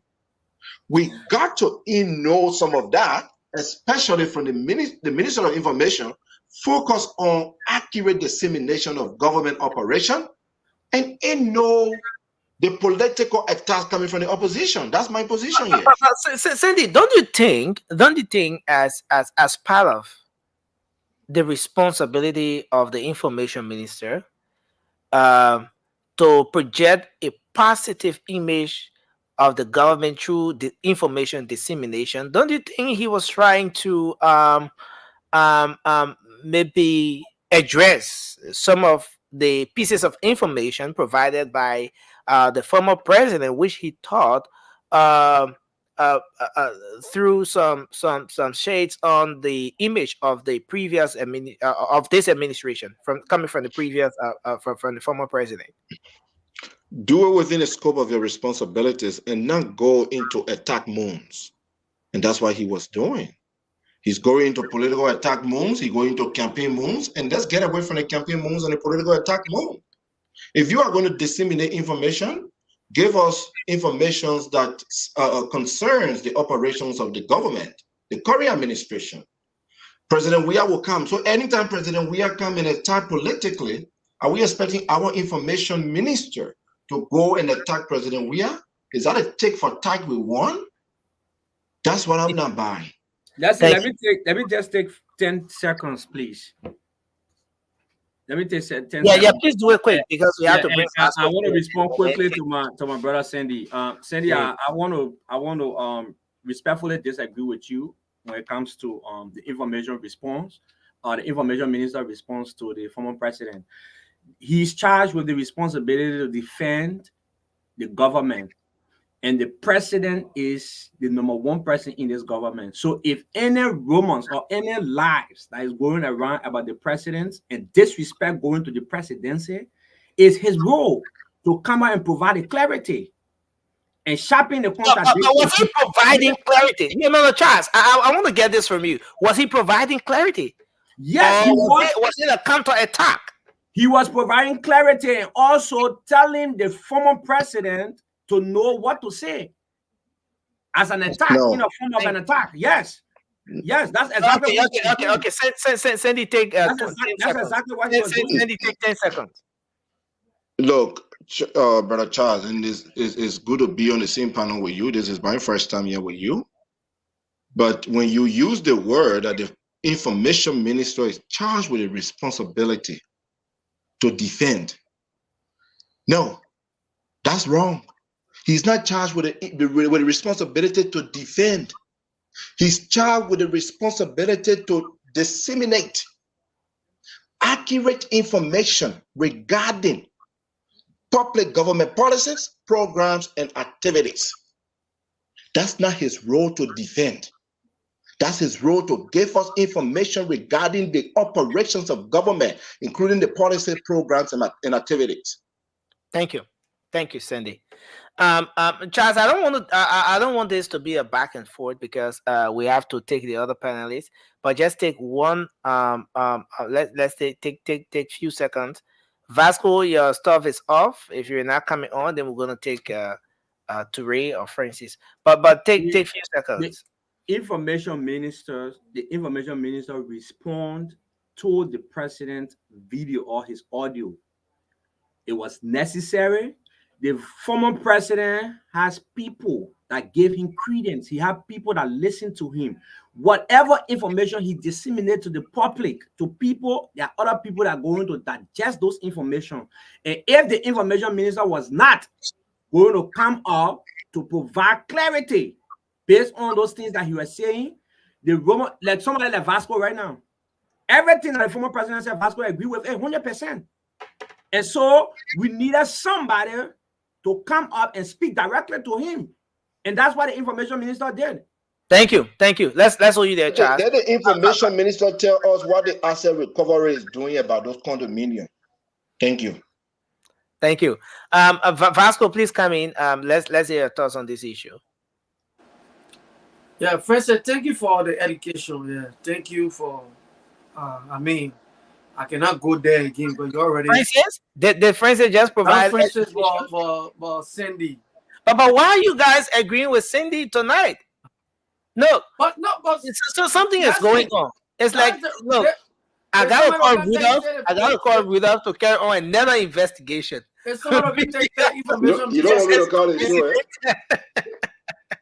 You need to change your name. What you did to me, you need to do it to him. Yeah, no, I'll do it to him that way. I saw George in the comment section. Cindy, you are brilliant. I love you, man. I mean, George is lavishing praises on Cindy only because Cindy is taking his line tonight. How did we get here, Cindy?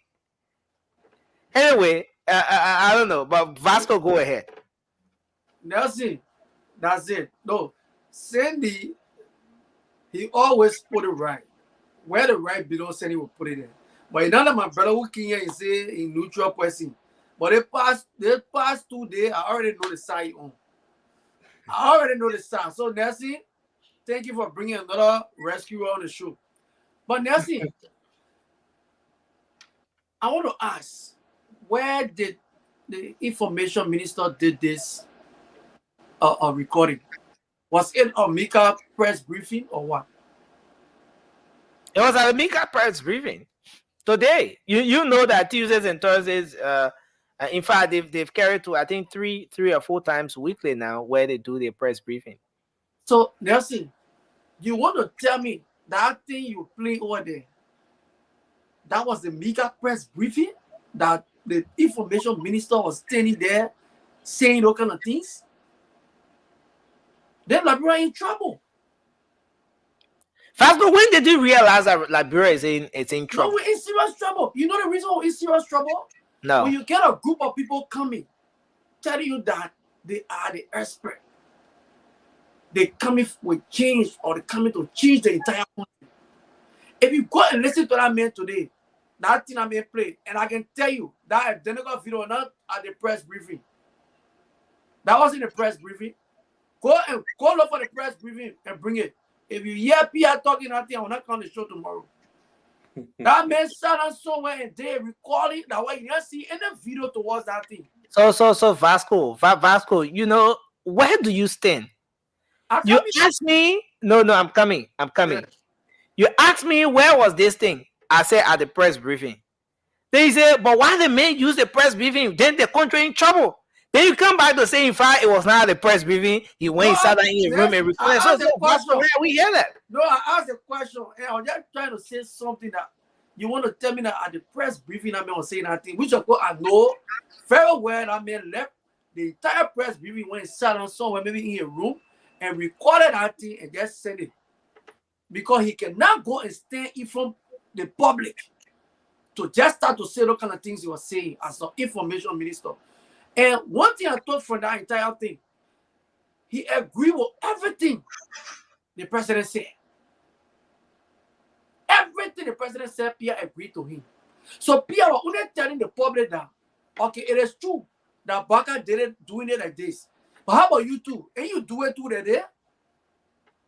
I mean, if you're very rational enough, that whole Pierre recording.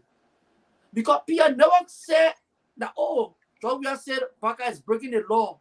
Pierre supposed to come and let the public know that, look, since President Baka came here, he have never broken any law. And these are the things that I have reliance to tell you that President Baka never broken any law. But if you come and somebody say, if I can't say something about Nelson, and Nelson come back to respond to me and say, yeah, boy, when you were there too, when you did it like this, and this is a normal thing of the Unity Party.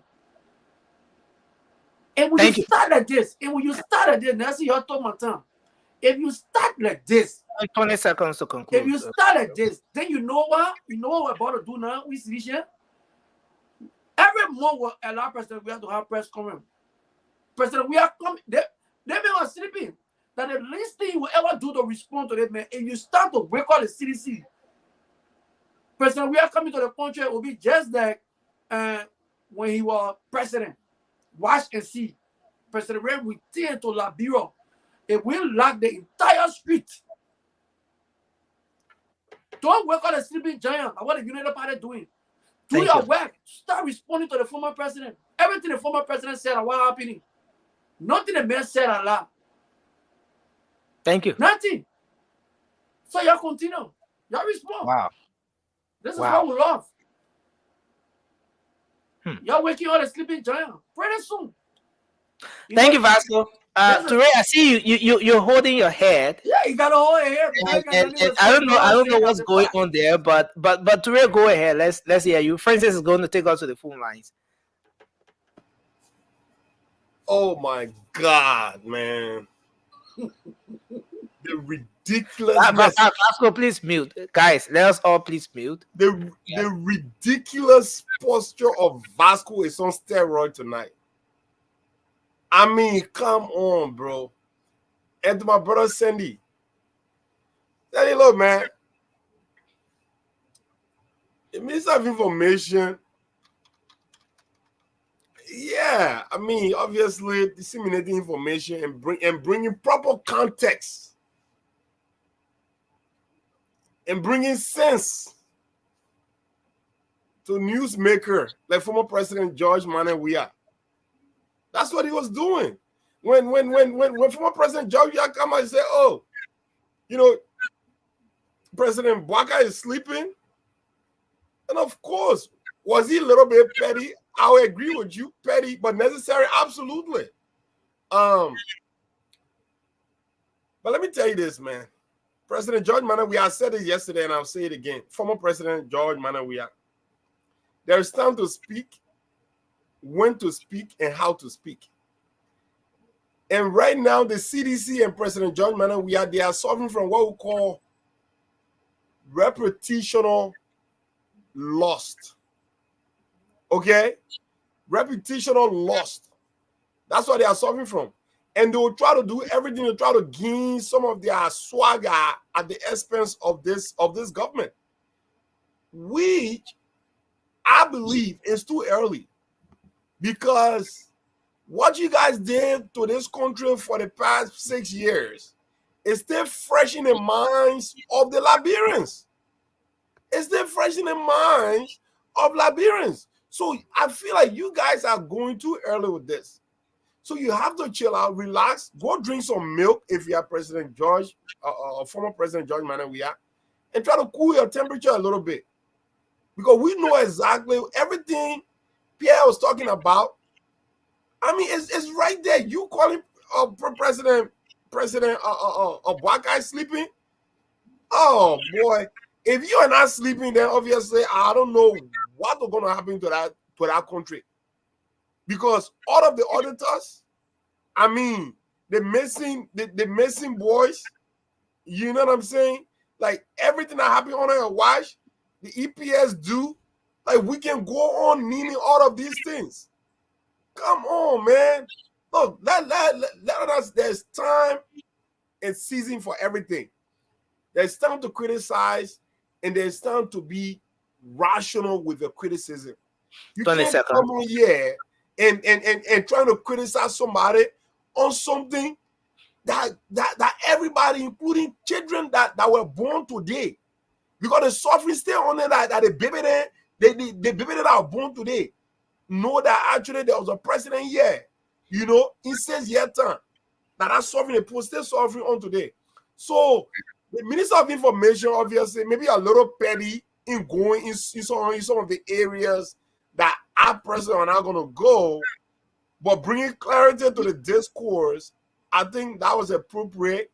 You know, but again, everybody going to have their position on it. But for me personally, bringing clarity when someone is actually going left to try to direct them and actually tell them exactly, bro, this is not 1847. You were just president not even a year ago. So everything you did is fresh in the minds of the people. So you cannot be talking right now. Chill out. Maybe wait for 2-3 years when you have something substantive to talk about. But right now, nah, bro, go drink some milk. Or better yet, go to a headquarters and play some Lulu and check up. Thank you. Thank you very much. This is important. Not Cindy, but Francis, you can go on. Take us to the phone lines, Francis. Yeah, you know,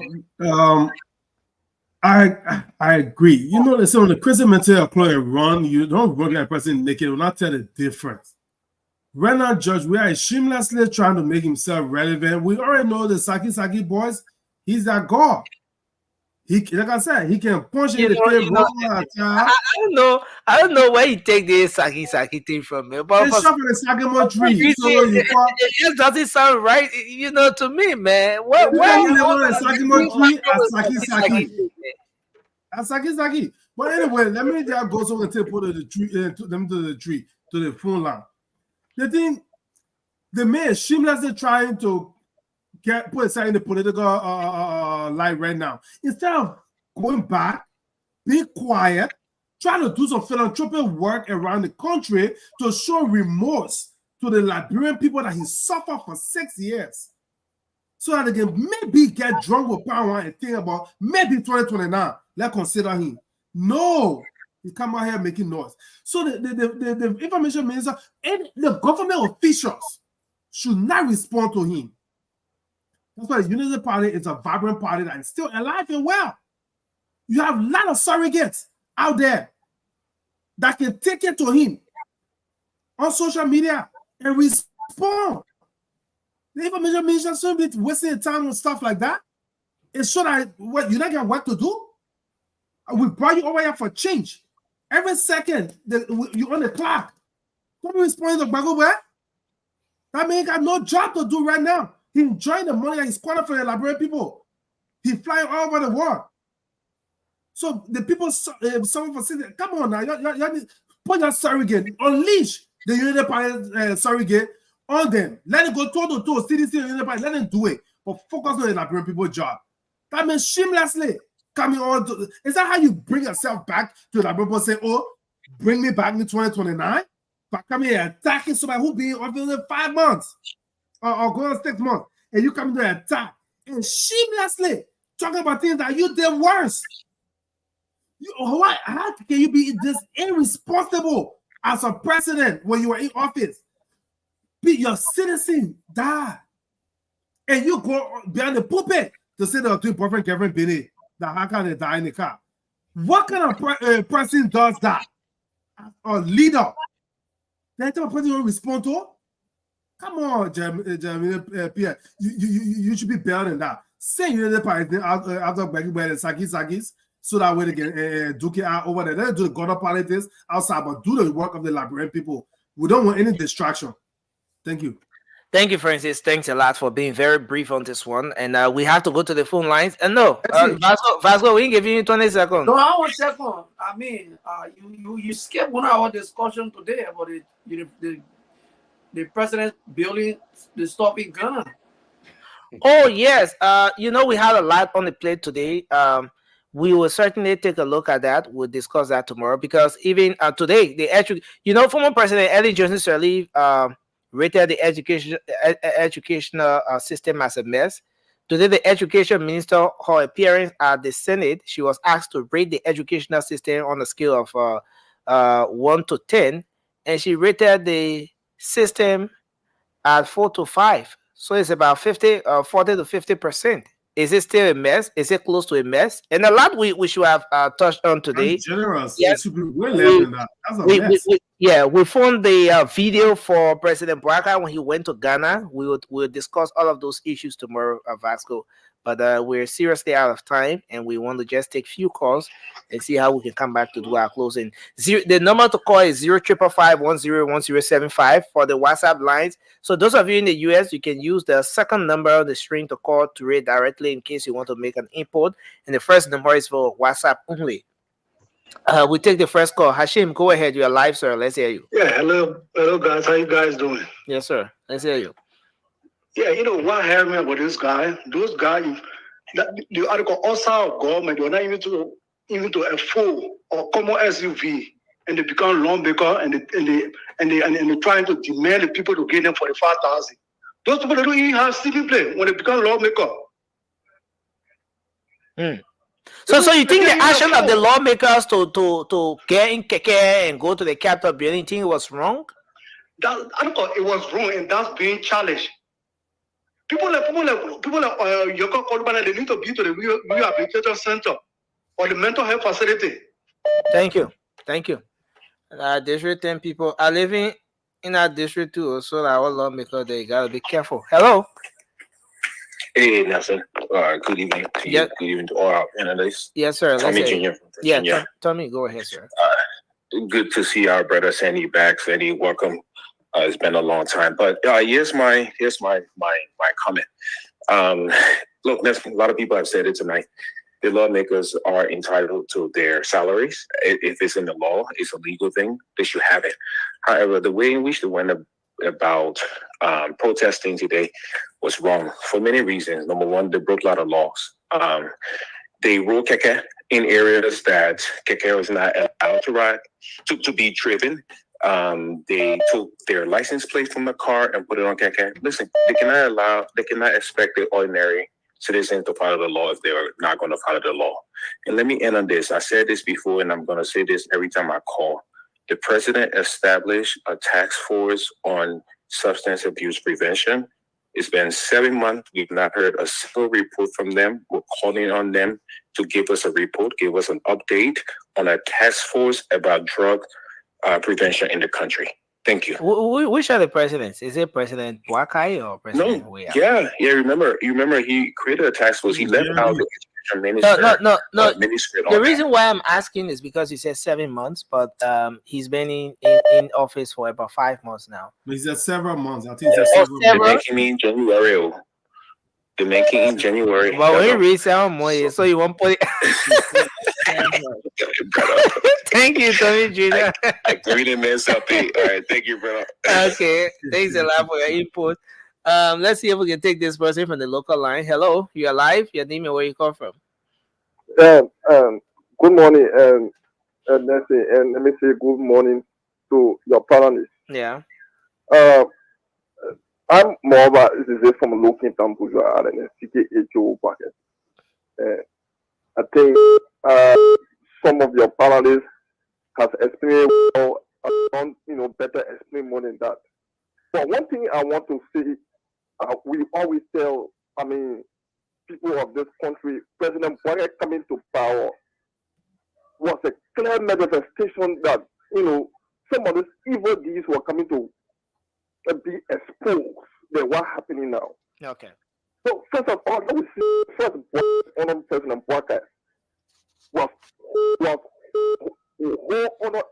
stage by these same criminal people. Okay. The first time for the executive was in 40 million. They hold the budget until they were certified because of this shady deeds and crookedness. Okay. So thank you. For the people, they elevated to 50 million. Thank you very much. Because of this 45,000. Mr. Yeke, I don't want to. No, don't lose your peace. When you lose your peace, it will not be good. We'll beg you. Thank you. Ture, I know you have some calls from your end, right? But I want to take just 3 more, then I give it over to you. And then you take the rest of the calls. You have a call there, Ture? You are muted. Ture, you are muted. Yeah, I got one person. Well, let me just bring that person in. Then that was just send it back to you. Your caller, what's your name? Where are you calling from? What's up, guys? This is Max. Nursing, you there ignoring me, but let me just go straight to what I want to say. Oh, Max, we're gonna bring you on tomorrow, Max. My blood is burning, nursing. My blood is burning so bad. I wanted to come up and just say what I had to say. But let me just go to that point where the lawmakers are asking for lawsuit. Yeah. So let's be serious now. If equal work for equal pay, I know it is in the law. We are not going to dispute that. But if you look at those guys individually, ask all of them, let them check their consciences and see which one of them have even made any law this whole year. Which law have they ever made for this year individually? Let each of them ask themselves, what about reality? What did that already? What he already bring to the table? Apart from putting complaint onto some people, apart from that, or going around and making noise. Representative Yeka Kolora, maybe he's an expert, though. Maybe he's an expert. No, none of them follow individual who carry the keke to them. None of them have one single law that is having effect on the people. None of them have a single law.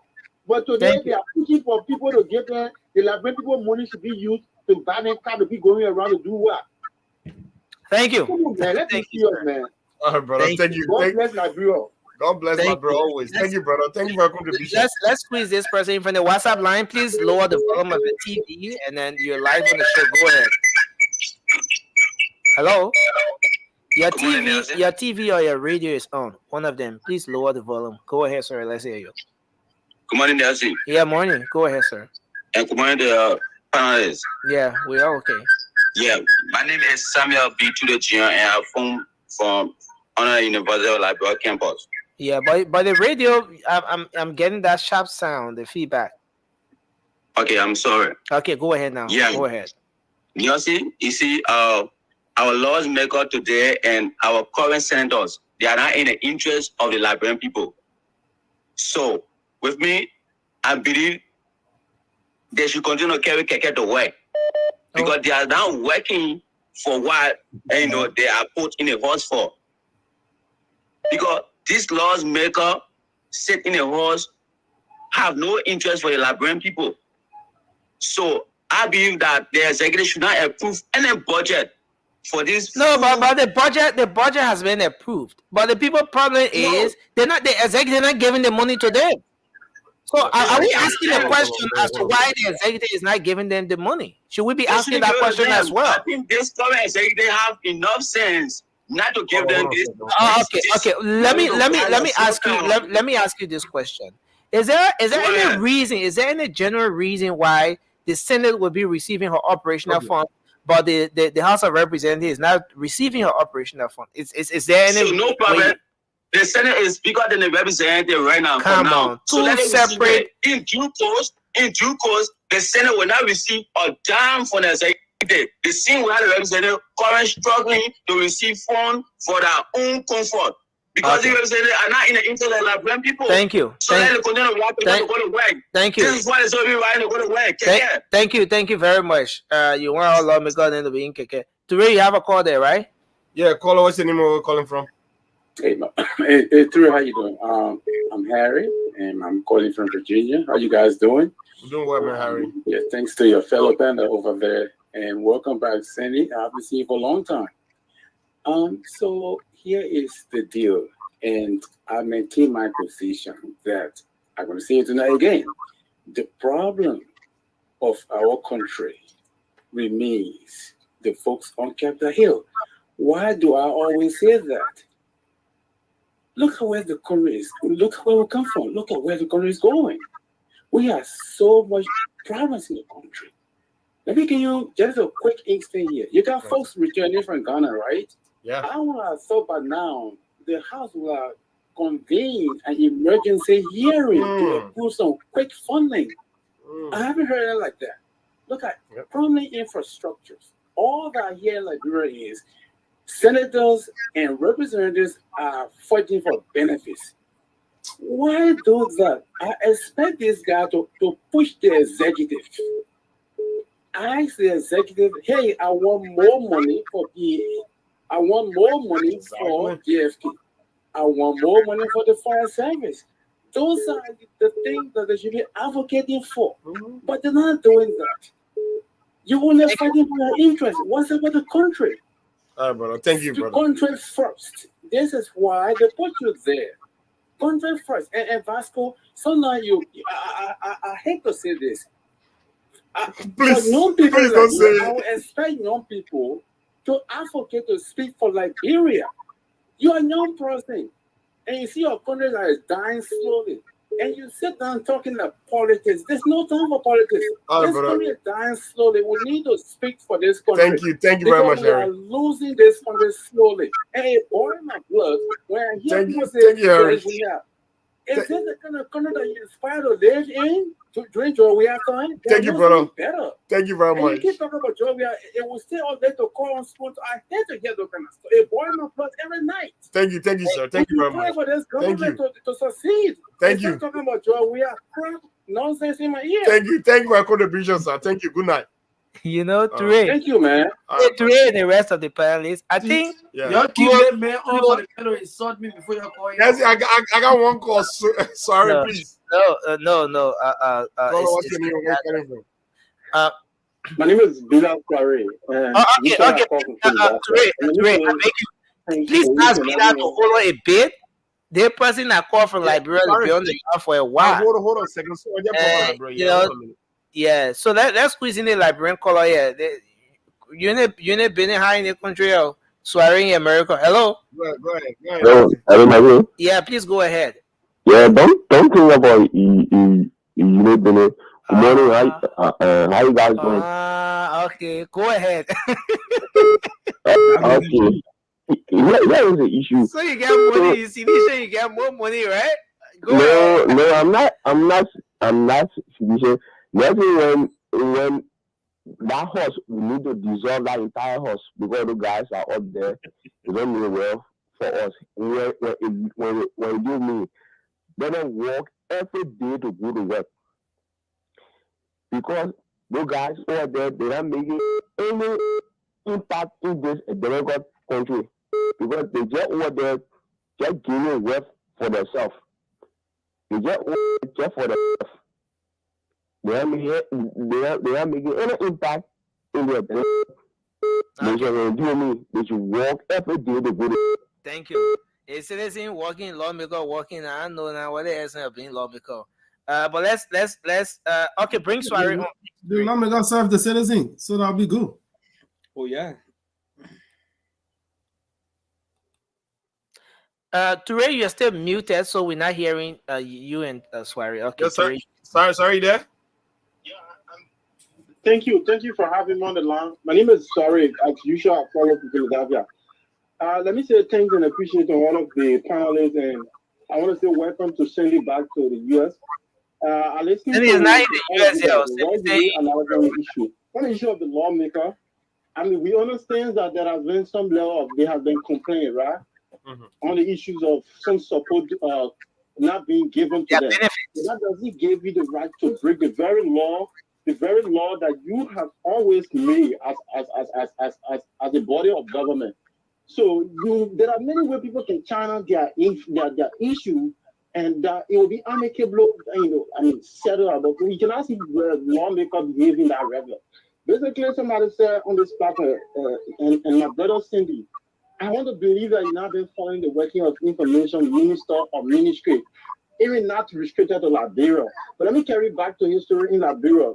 I'm not doing that as a shaking blame, but I just want to tell you that the information minister is cool with the responsibility to make clarity, respond, and give the adequate information. If you don't follow the ministry update all of the time, they will always do this by responding to various myths out there and giving the requisite authority, those directors and ministers, the chance to get business information about government progress. So I think it has always been that way where they will respond to issues that is necessary to make some various clarification on and to give people the responsibility for within the domain, the minister for various ministry, to make clarity on give some progress news about the government. So that's how it works. And I don't see no bad thing, because when people want to be political, you cannot take politics from the working of the information minister. It doesn't work like that, because you serve in a government in a country that is very polarized with too many politics. So you have to play the politics at times to get certain basic information clarified. Okay. Thank you very much to you guys, and I appreciate you guys for the wise meeting. We hope to be very back soon. All right, sir. All right, sorry. Thank you, brother. Thank you for coming. Yeah, so let me squeeze Josh in quickly. Ture, Josh is on the line. Let me squeeze him in quickly. Then I'll give it over to you. You take the rest of the calls while I transition. I want to make a quick transition. Okay. All right. Hello, Josh. Please go ahead. Yeah, hi, Nelson, and how to the panelists, especially to my man Fiscal and Sandy. Look, all the other guys can go suck lamb. But here's the thing, guys. I've been hearing people say that what law have they made? What law have they made? I don't know whether we understand that these people have more than just one function. They also have oversight responsibility. For instance, Fagon just went into the port and slapped somebody there. Do you know that if you dissolve the House of Legislature, right? Do you know that the executive will be overpowerful? They could do anything to anyone and nobody will ask them questions? We cannot live in a country where there will be only executive. It is not possible. I'm against that they are getting vehicles in that frequency. They deserve vehicles. Let me tell you, if we don't have a legislature that will pay well and they start to take bribes from investors, our country will just feed other countries with resources and we'll get nothing. These things, there are advantages and disadvantages. We cannot just go against these people. They deserve to have vehicles, but they don't need to have their frequency. They are having it after every 3 years or every 3 years. They have to change vehicle. I don't agree with that. Yeah, but they need vehicles. And if this president want to strangulate them, they can impeach him as well. Those people have the power to do things. We need to have a stable point. So President Bouaga needs to pay attention to the legislature. Let him give them what is in the budget for them, because he's signing into law. It's become law. Thank you. If you're refusing to give them money, that means you are breaking the law again, like President Weah said. Thank you. He has to do the right thing. Thank you very much, and have a wonderful day, guys. Thank you, Josh. Thanks for that. So, Ture, you can take the rest of the calls. Let me just do this. And yes, so Ture, you can go ahead. Ture, you still have calls there, man? Hey, good evening. Good evening, man. What's your name and where you calling from, bro? Look, man. I think I've just been listening quite keenly.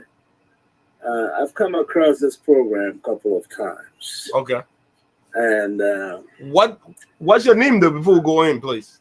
Yeah, Dr. Potter. I'm calling from Western Pennsylvania. Western Pennsylvania, Dr. Potter. Yeah. Thanks for joining us. Go ahead, sir. Look, man, I think Liberia needs reawakening. Patriotism is lacking in the land. A land, that is so gullible, in a place where people are easily persuaded, not on the basis of patriotism, but on the basis of their pocket, if I may pluralize it, pockets. It saddens me to see where the land is. I think $45,000 for a vehicle. Seeing where we've come from to where we are, I think President Bouaga, as a deacon in the church, needs to begin to take some critical stands by, first of all, reducing the presidential budget, and also those individuals that are at the legislative level to begin to think even much more Liberian, much more patriotic, much more bringing about the transformation that is needed in Liberia. I mean, look at Sierra Leone, look at Guinea, look at our neighbor on the eastern side, Cote d'Ivoire. And I'm just wondering what is really wrong with us. And I listened the other day doing a research on Liberia, listen to Vice President Bernard D. Warner. I want to reference you guys, go back to that TRC conversation. Listen to it quite keenly, where he begins to delineate Liberia's problem. The perennial problem that has haunted our country, where we fail to take the interest of the nation first. It's always about me, myself, and my family. Look at the world, look at the global context, and look at what Africa is, and what is the new renaissance that is coming either from the Sahel, or, you're talking about people in Burkina Faso, in Mali, in Niger, in Guinea. See what is happening in Sierra Leone, just our neighbor, Sierra Leone. I vividly remember when I grew up in Liberia many, many years ago. I know I had teachers that came from Sierra Leone who always just came across the border in Lofa, and some of them were teachers. I grew up with American missionaries. I grew up with nuns, sisters from Ireland, from England. I grew up with teachers coming from Japan, with the Japanese overseas volunteers, and also teachers who came from the USA project, where you have the Fiscal volunteers as a joint collaboration between the government of Liberia and that of the government here. Okay. I've lived here 24 years.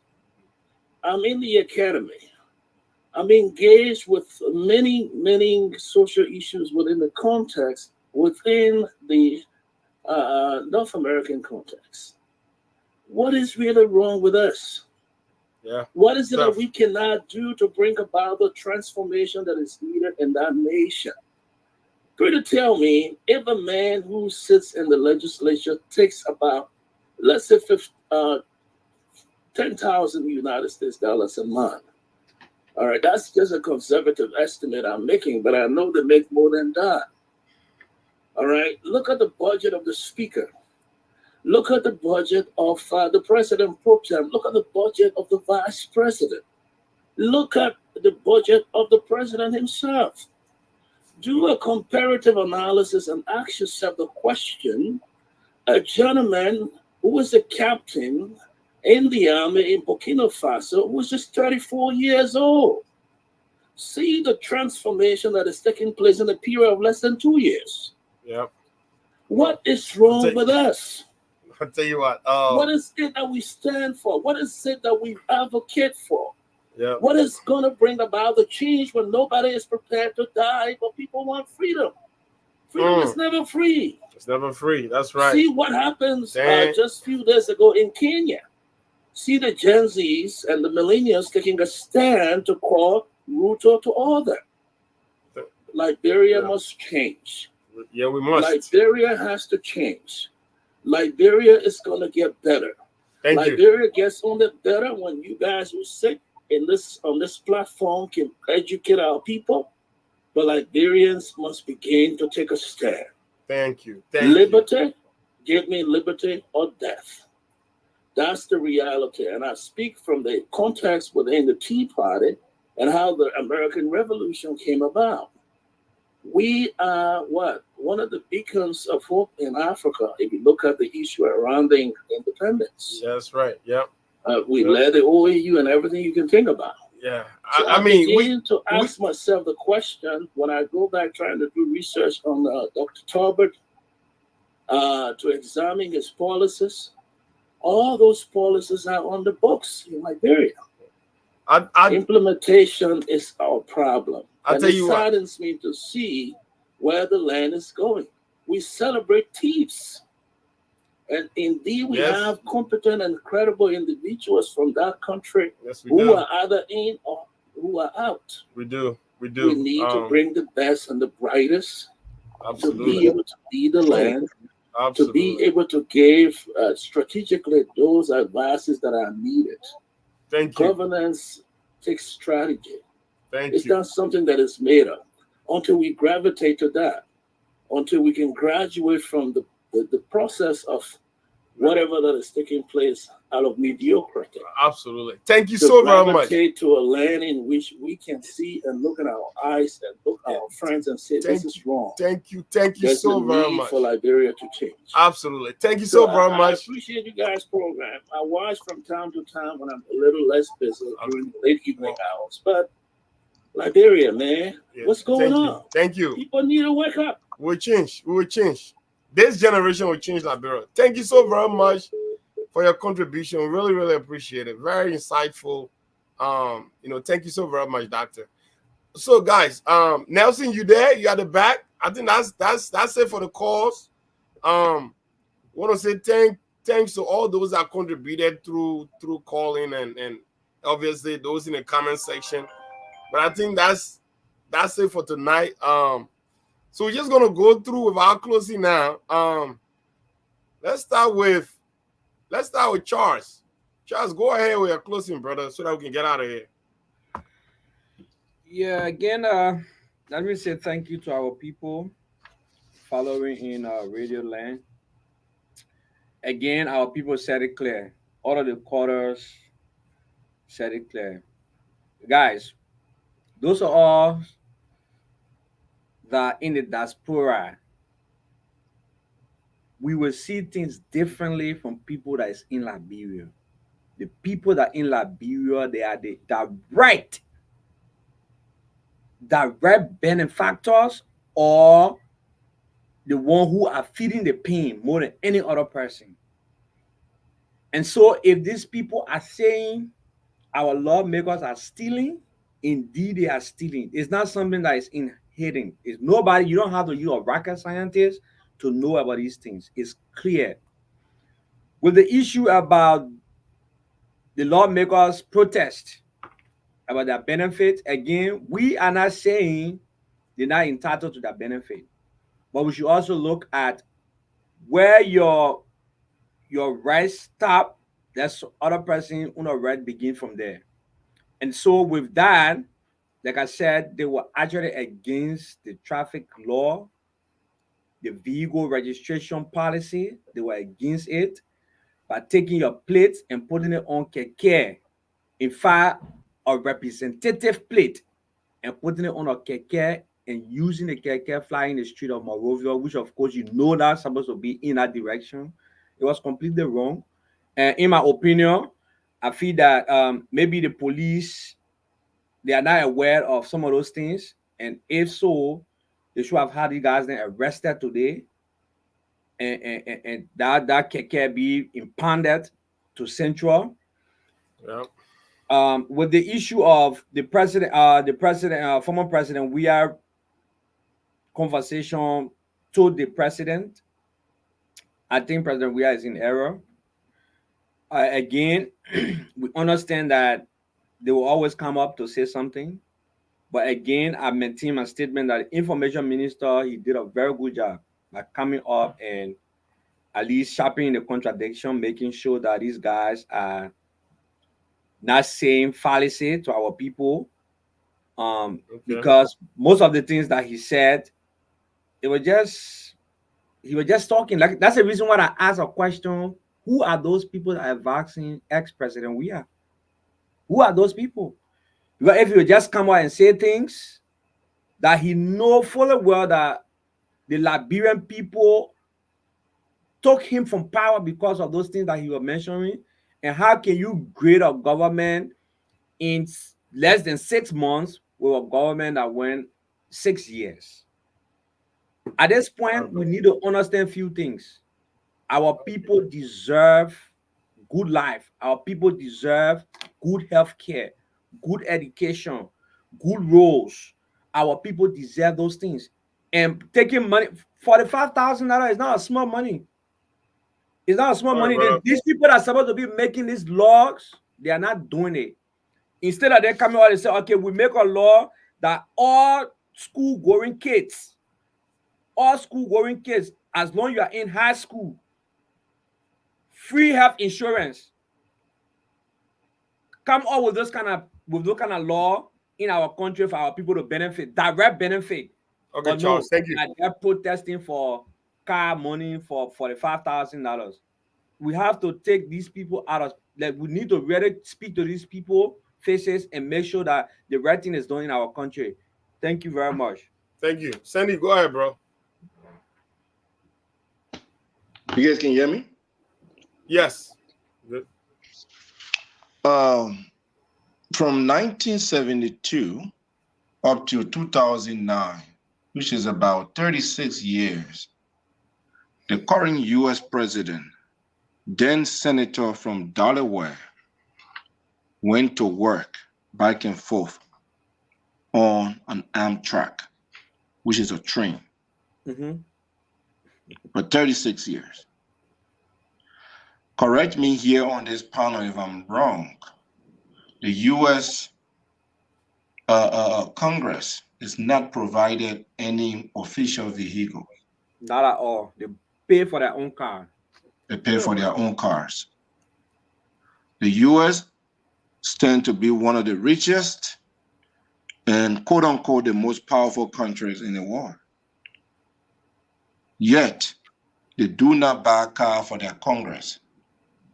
To the extent that Joe Biden had to get on a train back and forth, to and fro work for 36 years. That's service to country. Our lawmakers must start to redirect their attention to serving Liberia instead of enriching themselves. That's always been on power. No one saying that they do not deserve transportation, but the extent to which that they are going affects us in a negative way. Liberia is not where we want Liberia to be. You know, our people say, cut your coat according to your measurement. In this, regarding where we are as a country, with the lack of infrastructure, with the lack of adequate resources in our hospitals and our schools, you would think that our lawmakers, our government officials, not just the lawmakers, but our government officials across all three branches of government will fight to reduce their benefits and use some of that monies into hospitals and schools instead of fighting for 45,000 government purchased vehicles. And the people themselves, we need to start holding our officials accountable. We give those people too much power. I always say, we give them too much power. We need to stand up and take our country back. Liberia deserves better. Liberians deserve better. The situation that you are in today, where when it's rain, just for a couple hours, the entire Monrovia is flooded, is not what you should be in.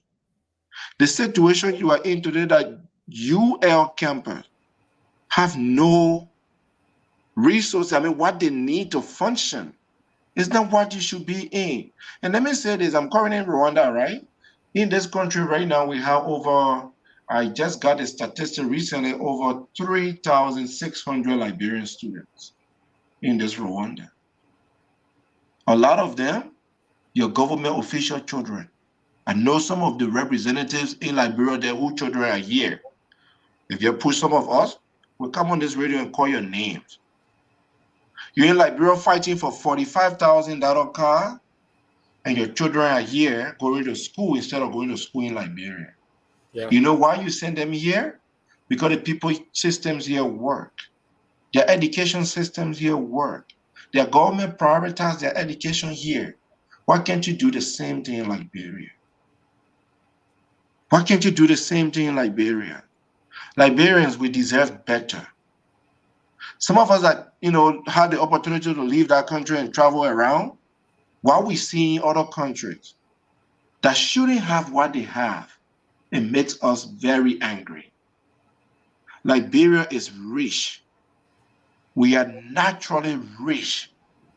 But because of lack of leadership, because of lack of love for country, we are struggling and we are behind. Rwanda should not be ahead of us for any reason. No reason. For any reason, Rwanda should not be where they are, and Liberia is struggling. Okay, Liberia should not be sending their children here for school. It should have been the opposite. We deserve better. Thank you, bro. We deserve better. Thank you, Sandy. Go ahead, Francis. Yeah, guys, it was a good show, but we come at the time, some people say, "Oh man, the president are always yelling and stuff like that." Because sometimes I don't even intend to yell, but I just get so upset, so frustrated. God bless someone also have to get an opportunity to leave Liberia. I was in Liberia throughout the war, so I saw the entire war in Liberia. My first trip outside Liberia was to come here. Yeah, I thank God for that. But I get so frustrated when I see the things that go on in our country.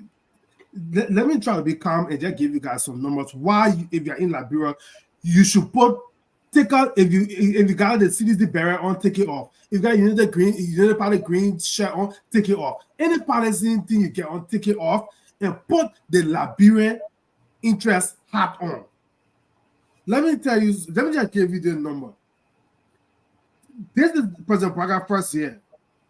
If they buy 103 lawmakers, spend $45,000 on vehicle for 103 lawmakers, that's $4,635,000 right there. Then 3 years later, by the end of President Braga's term, they'll buy another car for them again.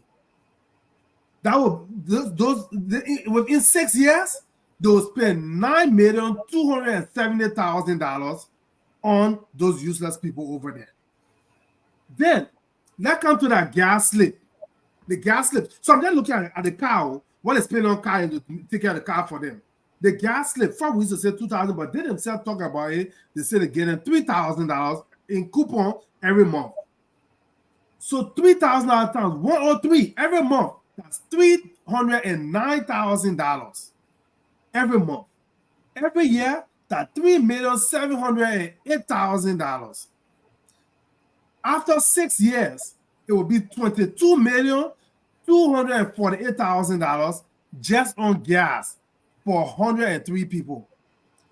If you put them all together, the 2,000 they will buy them car for, the 90,000 will spend on them for the every 3 years, and you add this 22 million. Tell me, Liberian people, why can we put $31,518,000? Where can we put it? And this is just the legislature, the lawmakers. We didn't even go to the judiciary. We didn't even go to the executive. So imagine if the legislature, the lawmakers, taking away over $31 million in 6 years. When you add the the judiciary, you add the executive, we are talking about close to $200 million just on their cars and gasoline. We don't add the money they get to go campaign for themselves, what they call a county development fund, and also the money we get in to go say hello to their own people that voted for them, called a constituent engagement. So when we just look at things that are going to just to take care of these people that bring no value to our lives, no value, we spend almost $500 million in 6 years. Not including a paycheck. I'm not talking about a paycheck. No. We'll be talking about we spend the entire budget that just got approved. Everything going to the criminals there in the 3 branches of government for themselves and taking care of the Liberian people. So if you're not angry, don't let these people come on platform, talk about say, oh, President Poga died. Forget about President Poga. Forget about George Weah. Ask yourself, how is your life better, or how is your life better when Akara went to France to get married? Thank you, Francis. Thank you, Francis. Thank you. Money for Social Security to buy car for Poga in this inauguration. How did that make your life better? Ask yourself that before you jump in the street and embarrass yourself for these people. Thank you.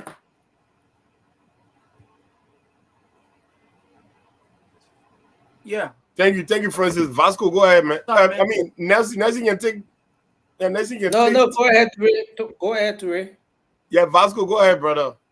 Okay. Look,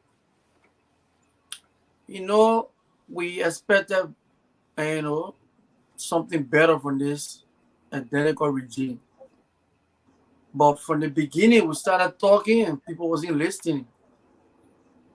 From the inauguration coming up to present, this president he has invited corruption into his administration.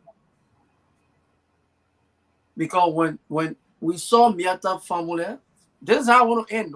We saw Miata family doing the inauguration. Everyone else know what happened.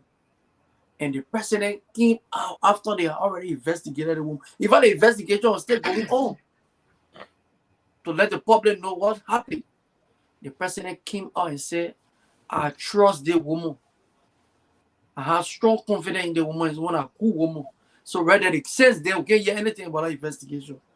Corruption can start creeping. Small. The president, they came out with the budget, the draft budget. The president had 2.4 million inside. Everybody said, oh, the president cut down the budget. But the approved budget just came up. The president raised it all the way up to 3 million. The legislature, I think 30 something million dollars, they raised it. Look, that's what I'm saying. When the executives start to set example, those guys up there will try to follow. But when the executive is in the habit of increasing, those guys will want to increase too. So the men increased their own from 38 to almost 53 million. The 7 where I said, John, how much has a salary? There is no increment. Nothing. And this was one of the main reasons you guys won the election. Because imagine the Civil Service was singing song, you harmonize our vote. Means you harmonize our salary, we harmonize your vote. Then I was surprised, man. They kept those people over there and they increased. Go see Jeremiah, I think it won't increase almost like $1 million. The big five, the men get $8 million. 5.8 million. $5 million. The president, the vice president, the speaker, the deputy speaker, and how you call it? 5 of them. And this is a country. If the country remain like this, we will not go nowhere. But this is the people. The reason why some authority people say, oh, Vasco, you're not patriotic and this and that. We expect better for these people. They're people who saw the kind of song that people sang around here. They look at one group of people that said they were nothing. They know nothing. They don't want to have all the things they can know how. But today they have come. In fact, they are even doing more than what we did. So what is the change? Then when we talk, they say, oh, we shouldn't talk. We will talk. You can't change our country. But when you make the country going back, the country reversing. It's not going, but it reversing, going back. So we're in trouble. Right, Vasco, thank you. How many minutes you giving to that guy? Because Vasco, the cities, Toure is a sedition. Gradually, Toure is becoming a sedition. No, I can't write it on Toure. You can take it from here. Thank you, Vasco. Yeah. Thank you. But look, let me say this, and I'll say this again. At the end of the day, for Liberia to change, we have to be that change maker. We have to talk like it, and we have to be intentional and deliberate about it. This is, look, as there are certain things that transcend politics, right? There are certain things that transcend politics. And these are some of the a watershed moment right now that we are right at this moment. I'm telling you. This thing, I'm telling you, what these lawmakers did today by getting that keke right there. I think it was a golden opportunity for Liberia to see, but at least lawmakers are sharing the keke's experience. That's how, bro. That's how ordinary people travel, bro. Go to Burkina Faso when Thomas Sankara took over. What this speaking is doing right now, that dude, I'm older than him, for the record. What that guy is doing right now,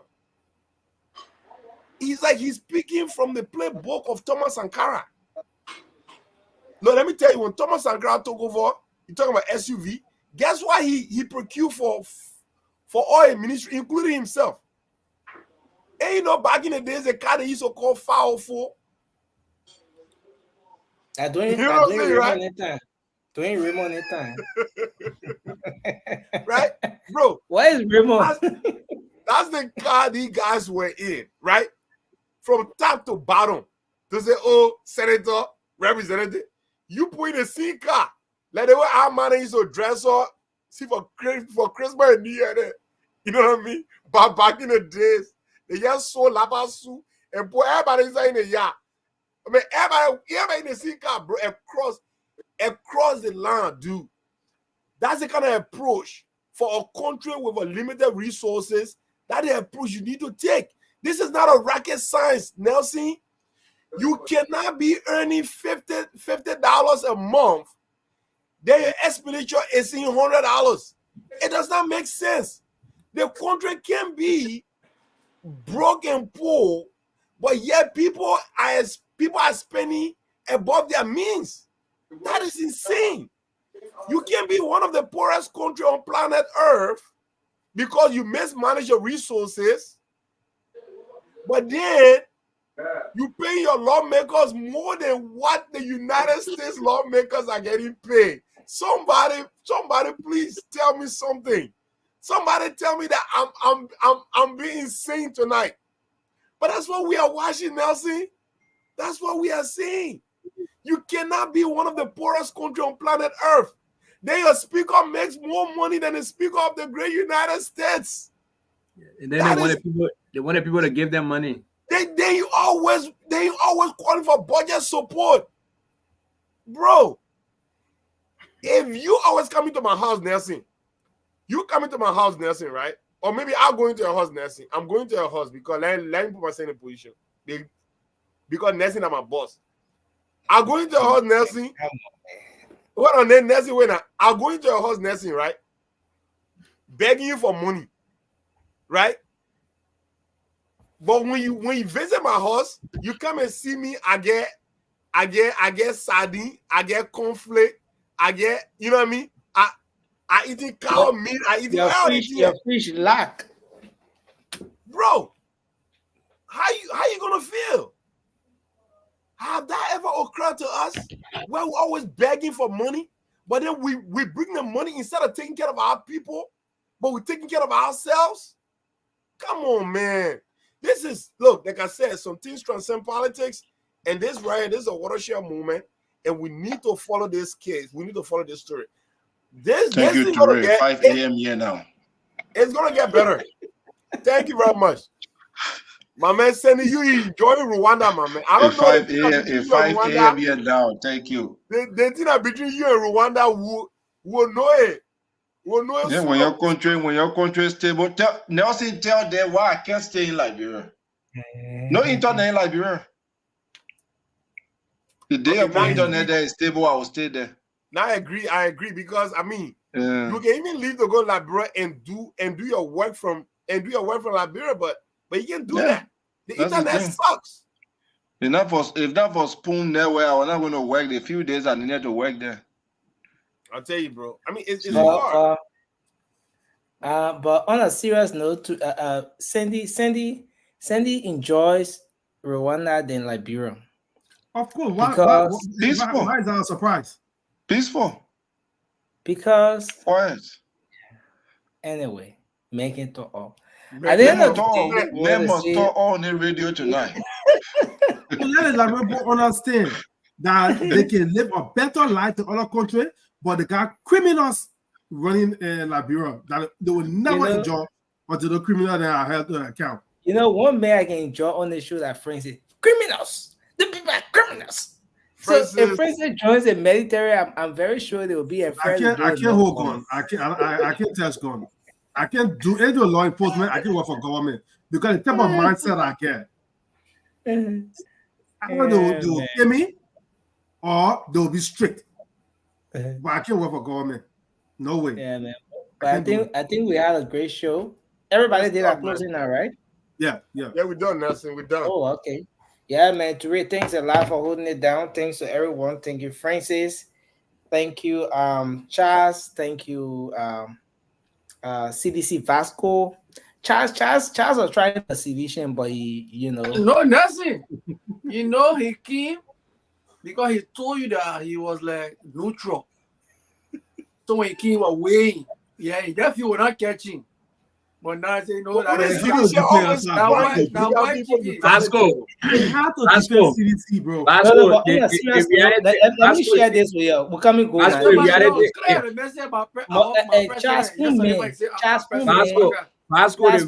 is Moba told me, and Moba, if Moba is watching this show, I dare Moba to call in and say the thing I can see that loud. Just Moba told me that Charles is a sedition. If he lied to you, Moba said that man. I said so, but Moba, you want for a chance to come on, but which side is Charles on? Is he a sedition, Unity Party, or no position? That man a sedition man. That man a sedition man. But Vasco, they platform open. Why you can't bring a Saki boys and then they can? Yeah, they think about it right now. For me, I'm objective. And like I said, I'm not for for